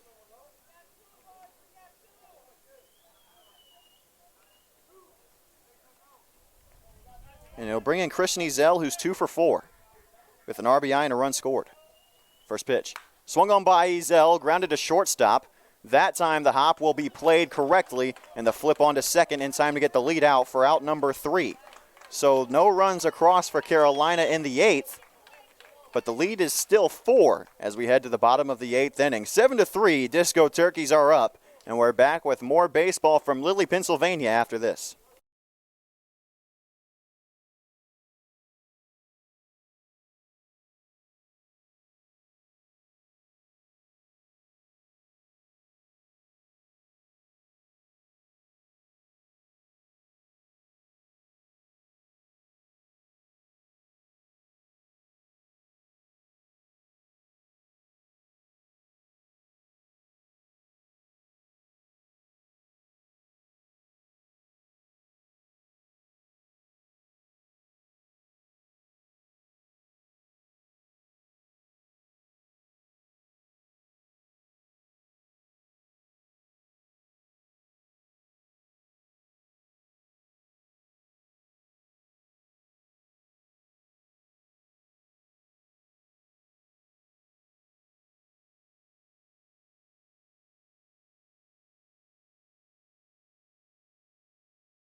We're back for the bottom of the 8th inning here in Lilly, Pennsylvania, and the day is done for Matthew Scavato. His final line, 7 innings, 31 faced, 5 hits, 1 walk, 1 hit batsman, 5 errors behind him, 6 Ks, 3 runs, none of them earned on 101 pitches. And the first man out of the bullpen in the 8th for Carolina is Zane Beaver. Here's the first pitch of his afternoon, and it's burned in, a called strike 1 to the number 5 spot, Daniel Pena. 6 more outs for Carolina to advance to the quarterfinal round here in the AAABA tournament. Good spot from Beaver, but he can't get the call. Count even at 1. 4-run lead for Carolina. If they win, they advance. If they lose, they go home. 1-1. Outside corner, called strike 2.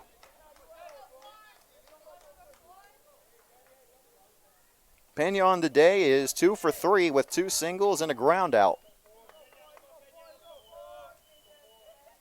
Here's a 1-2.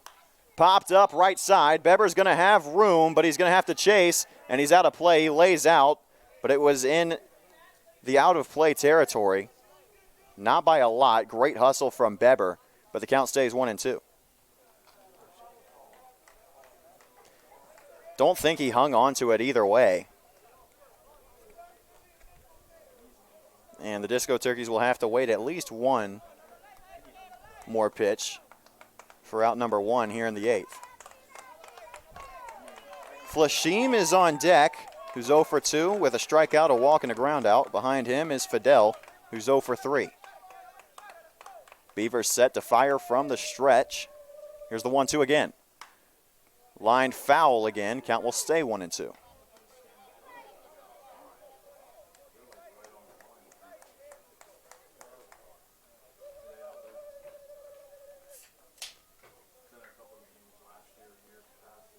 The 1-2 again to Pena, pitch number 6. Here it is. Grounded back up the middle. Beaver will field it on the hop. Throw on to Beber at first in time for out number 1. Little PFP there from Zane Beaver to start off his outing. Baseman number 16, Ronald Olashon. And it will bring in Flashim for the 4th time today. Again, 0 for 2 with a strikeout and a walk. On deck is a pinch hitter for Fidel. It's number 23. We'll give you a name as soon as we can. First pitch to Flashim is outside for ball 1.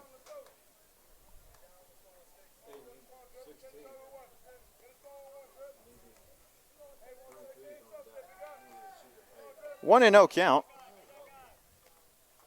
That one's fouled back. It'll even the count up. The man on deck is Jordan Garcias, and he will be the new designated hitter.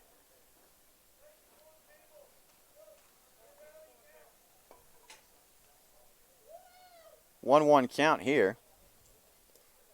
And the pitch. Bit low for ball 2. That ball had some drop on it. Started outside the zone, came back in, but finished below where Beaver wanted it to. 2-1 pitch. Low and away, ball 3. Carolina still up by 4.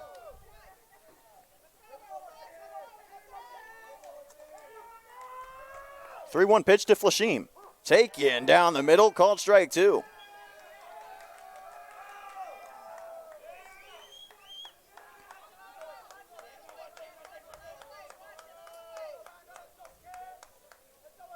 Three-two pitch, here it is. Fouled off, and Flashim will stay alive.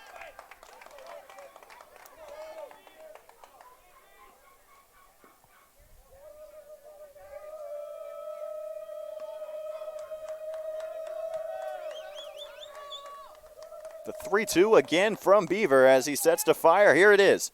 To the left side, it's a line drive, and it gets through for a base hit.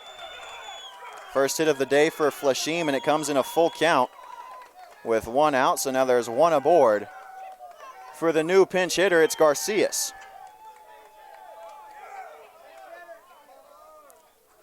Number 23, Jordan Garcias, comes in for Fidel, who was 0 for 3. Flashim on first, 1 man out. On deck is Polanco. Bottom of the zone, called strike 1. That's a great pitch from Beaver to bounce back after giving up that solid line drive. Double play ball would send us to the 9th. Here's the 0-1. Fouled back, 0-2 now. Both of these dugouts have gotten back into it after a time where when Carolina was up 7-1, Brooklyn had completely died down. Then getting 2 back gave them some liveliness. Here's the 0-2.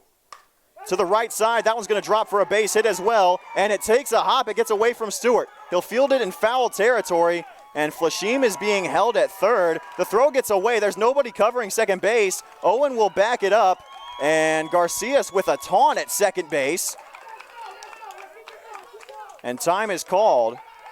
Conklin was down on the ground, and Garcias taunts him on his way to second base after the throw got away. And now there's runners on second and third with 1 out. Fielder number 24, Brandon Polanco.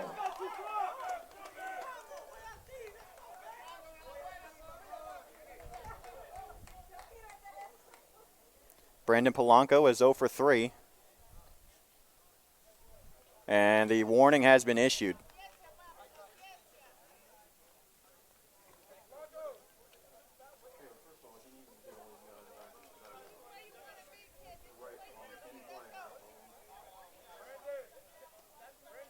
Ezel's going to have a talk with Beaver on the mound. Both of them players at Brevard College. 2 runners in scoring position with 1 out. In a 4-run ball game, bottom of the 8th inning. Do or die time. Winner advances, loser goes home. Ben Tanneman is up and warming up in the Carolina bullpen.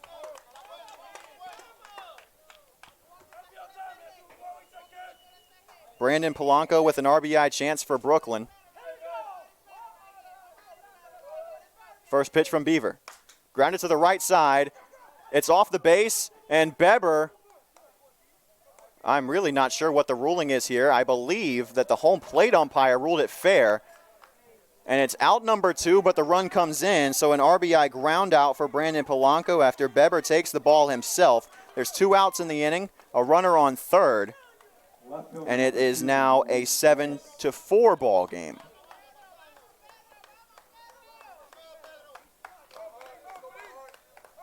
Brings in Luis Reyes, who's 2 for 3. Runner on third. Tying run is on deck. Here's the first pitch. Taken for strike 1, right over the heart of the plate.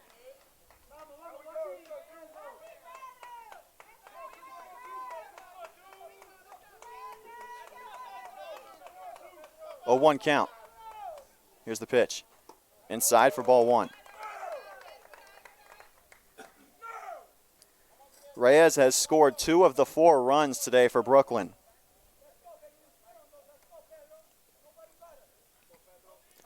Tharp is playing the 4-3 hole, which is where the last base hit was for Reyes. Swing and a foul ball on that one. And he's behind 1-2. Beaver 1 pitch away from getting out of this.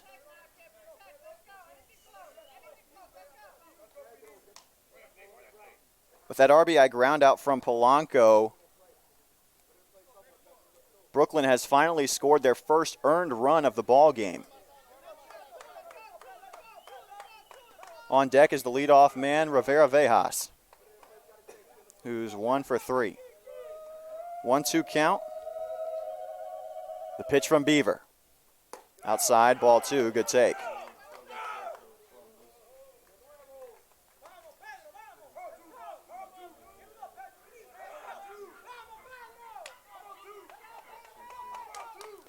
One-two pitch again. Inside. Excuse me, that makes it 3-2. It's 1-2 on the board, but it is 3-2 count. Counts full, 2 outs, runner on third. Pitch from Beaver. Lined foul, and Reyes will stay alive. Count still 3-2.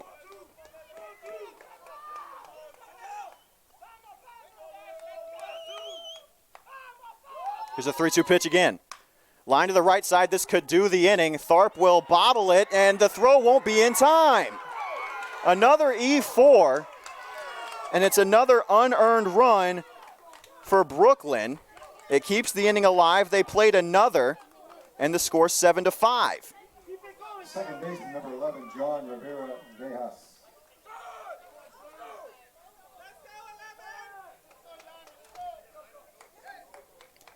And Kurt Cabana is going to have a meeting on the mound with Zane Beaver. Ben Tanneman still warming up in the bullpen for Carolina, and the lead has dwindled from 6 back to 2. Other scores around the AAABA. Altoona leads Cleveland 8-1 in the 7th. Johnston Martella with a 7-6 lead. And this is shaping up to be a great finish here at Lily Washington War Memorial. In case you were interested, due up for Carolina in the top of the 9th is Beber, Stewart, Tharp. A trio that on the week has tallied 12 RBIs. Here's the first pitch to Rivera-Vejas. He squares to bunt, pulls back for strike one. Ezel throws his helmet off, but it's not in time to get Reyes at second. It's a stolen base, but the count is 0-1. Still 2 outs in the inning.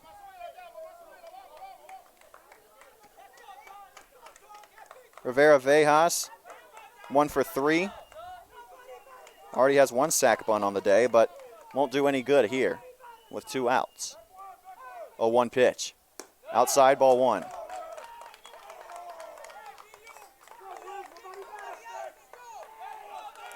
Beaver needs to record 1 more out to get us to the 9th inning in a 2-run ball game. Count 1-1. Here's the pitch. Taken at the bottom of the zone, ball 2.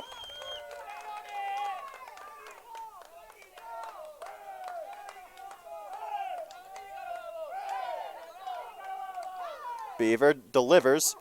Taken at the top of the zone, called strike 2. That's a great spot from Beaver. Might have been a little high for Rivera-Vejas' liking, but the count's 2-2. The pitch to the right side. Beber will slide to pick it up on the back end. The throw to first. Beaver steps on the bag in time for out number 3.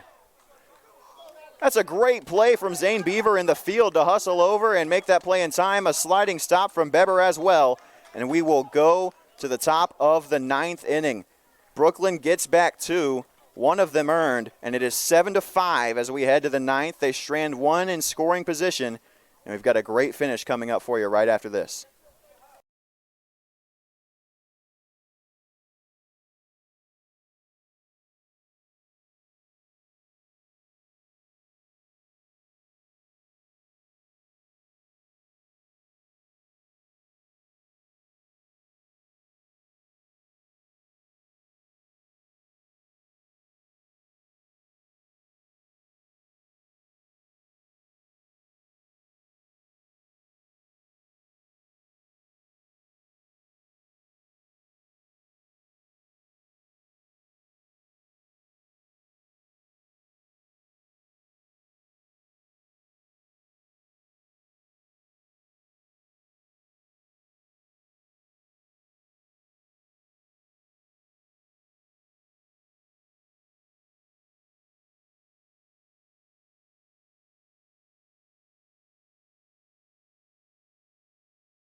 Ninth inning of play here in Lilly, Pennsylvania.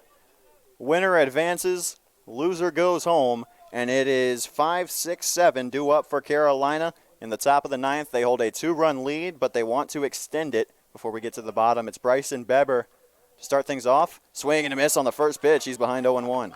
Jimenez back on the mound for his third inning. He calmed down a bit in the top of the eighth after he got rocked around for 4 runs in the top of the seventh. Here's the 0-1. Back up the middle by Beber. That's a fly ball into center. Should be playable, and the catch is made for out number 1. Another piece of solid contact from Bryson Beber, though. Right fielder number 14, Dane Stewart. 40 pitches now for Jimenez, and it'll bring in Dane Stewart, who's 1 for 3 on the day. He had a 2 RBI single in that 7th inning. Came with the bases loaded.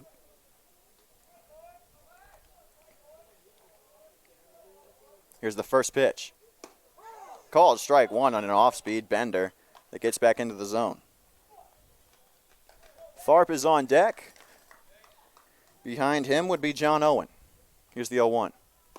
Another off-speed taken for strike 2 called.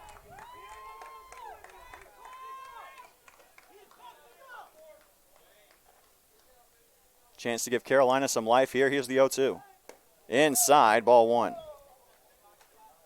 Went to the fastball after 2 straight off-speeds. But it ran a little bit farther inside. Couldn't get Stewart to offer for it. Here's the 1-2. Off-speed that time. Stewart's swinging at it, but it's fouled off. Count will stay 1-2.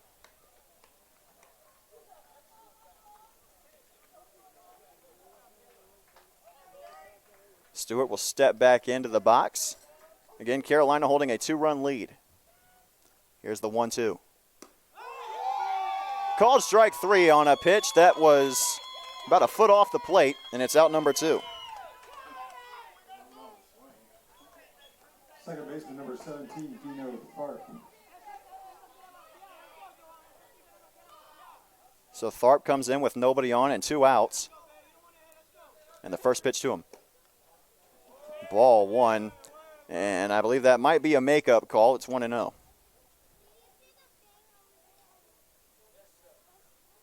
Tharp can't take one like that again. Here's the 1-0. That one bounces its way into the backstop, and it's 2-0 now.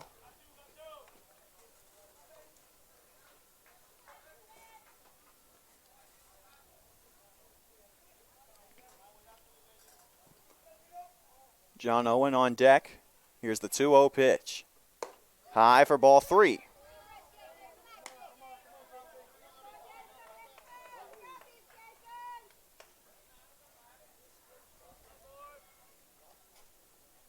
.30 pitch, here it is.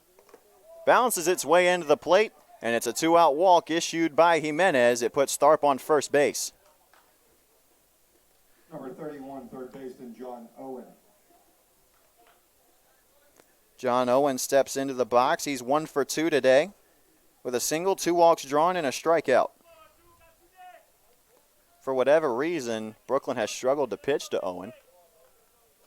Here's the first pitch of this at-bat. It's high for ball 1. 5 straight balls thrown now by Jimenez.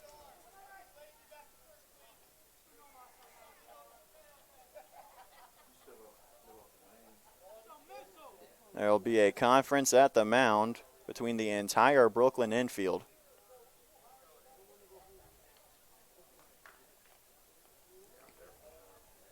Chase Jesse on deck, set to take his 3rd plate appearance, should John Owen reach.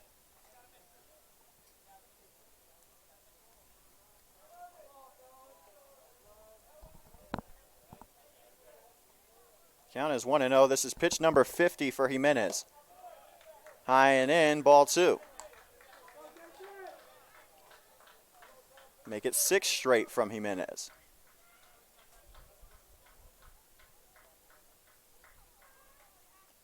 .2-0 pitch. Called strike 1 on the inside corner. That's a much better spot that time, and it makes the count 2-1.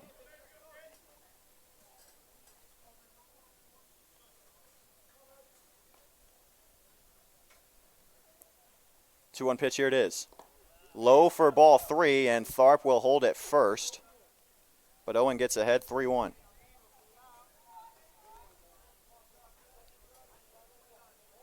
Last chance for Carolina to provide some insurance before we go to the 9th. The bottom of the 9th, I should say. The lead is 2 as of right now. Ball in the dirt, ball 4, and 2 two-out walks have now been issued by Jimenez. And there's a runner in scoring position for Chase Jesse. Now batting designated hitter number 9, Chase Jesse. And if you're Chase Jesse, you just got to stay within yourself here. Don't try to swing out of your shoes. If there's a ball in the zone, take a hack at it, put it in play, make them make a play. If it's not in the zone, leave it alone. Wind's picking up here at Lily Washington War Memorial. Here's the first pitch to Jesse. It's high for ball 1.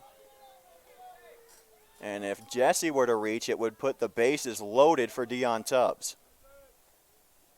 who on the day is 1 for 3, but he's reached base 3 times and scored a run.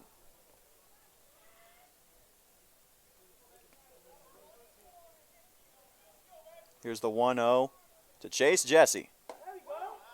Called strike 1 right over the heart of the plate. I don't mind that approach, taking until he makes you do anything otherwise. Count even at 1. Here's the pitch to Jesse. Swing and a foul ball. Count 1 and 2.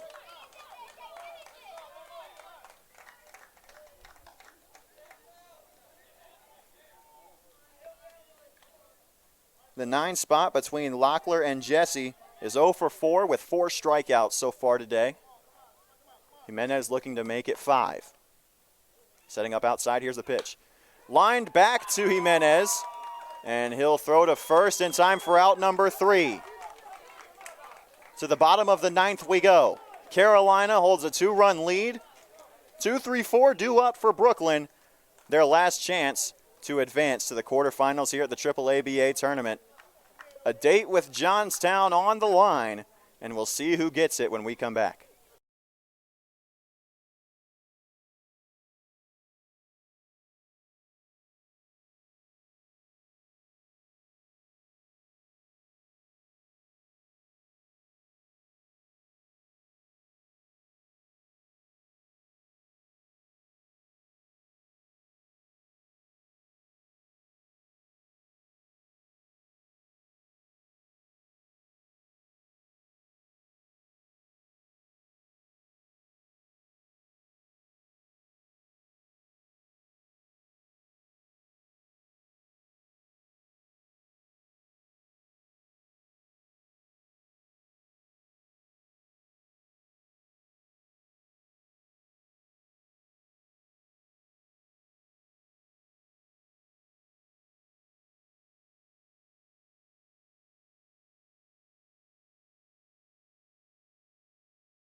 Bottom of the 9th inning, and what will be the final game of the season for one of these two teams.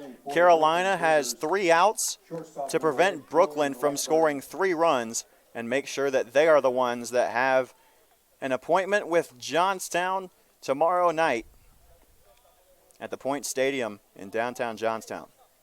Zane Beaver back out on the mound for his 2nd inning of work. And it'll be Lightburn stepping in for the 2nd time. First pitch to him, called strike 1 on the outside corner. Brooklyn pushed across 2 on 2 hits in the bottom of the 8th, but only 1 of them was earned. Here's the 0-1. A little bit farther outside, and it's ball 1. But I like that pitch, though. Keep living on that outside corner until you don't get the call, and then you do something else.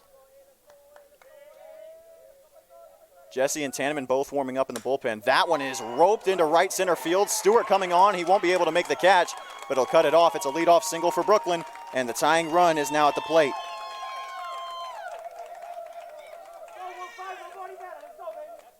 Catcher number 15, Juan Peralta. Juan Peralta stepping in now. He's 0 for 4 on the day, but he's reached base 3 times. And Brooklyn has been issued a warning. They're crowding the out-of-play line. Carolina standing on the line as well, but not quite as much as Brooklyn.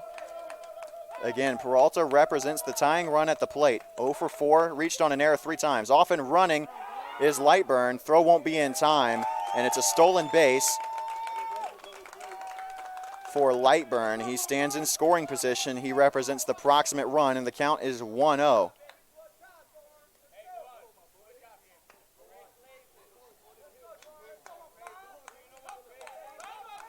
Peralta has 1 RBI today, looking for number 2. Expect the bunt here, Carolina. Here's the 1-0. Outside corner, called strike 1. Perfect spot from Zane Beaver.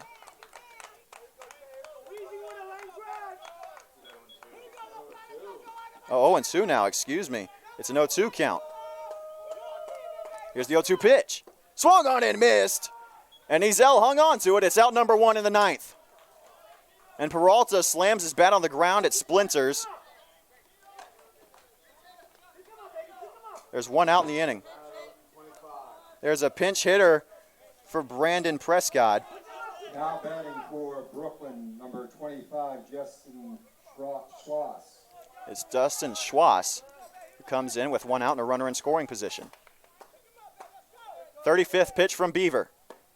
Called strike 1, inside corner. Beaver is living on the corners right now, and he's hitting them perfectly.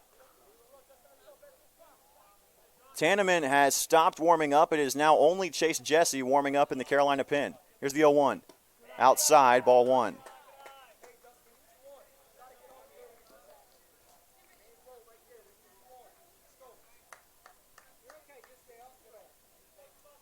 Daniel Pena is on deck. Here's the 1-1. To the right side, but foul. It'll make the count 1-2. Solid contact.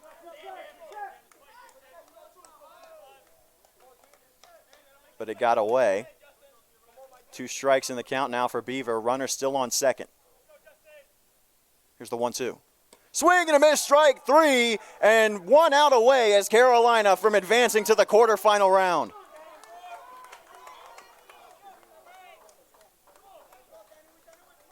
Third baseman, number 4, Daniel Pena. It is Daniel Pena who is tasked with keeping Brooklyn's hopes alive. With 2 outs in the bottom of the 9th, he represents the tying run. First pitch from Beaver.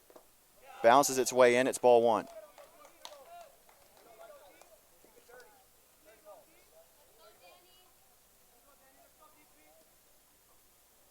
This next one from Beaver will be number 40.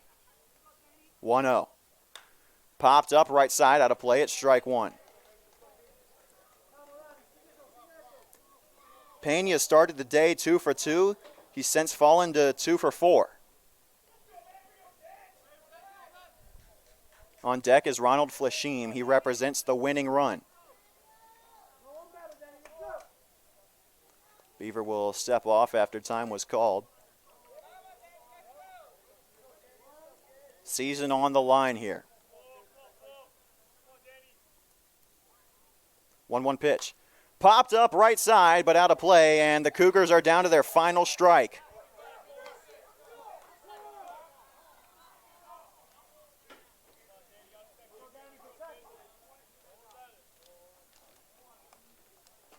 Carolina 1 pitch away from advancing out of pool play and into the quarterfinals.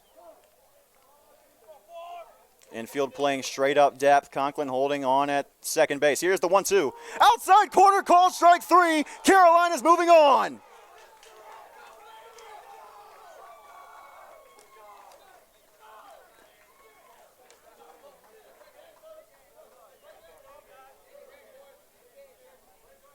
Zane Beaver strikes out the side in the bottom of the 9th, and Carolina moves on to play another day.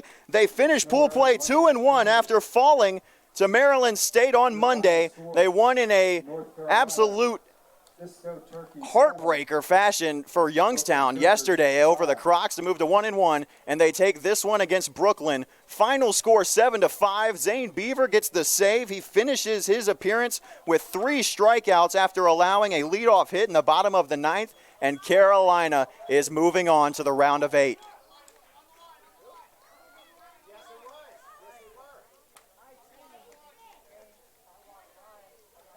A 4th game of the week for Carolina will be played tomorrow against the number 1 seed from Pool D. It will be represented by Johnstown's Paul Carpenter Capital Associates, and the Disco Turkeys are living to play another day here in Johnstown, North Carolina. That'll do it for us here from Willie, Pennsylvania. Again, the final score here, the Disco Turkeys win by a final score of 7-5 over the Brooklyn Cougars. We'll be back with you tomorrow. Game time still to be announced, but the important thing is the Carolina Disco Turkeys are dancing on here in Johnstown, Pennsylvania. One last time, I'm Graham Tuck, saying goodbye from the great town of Lilly, Pennsylvania.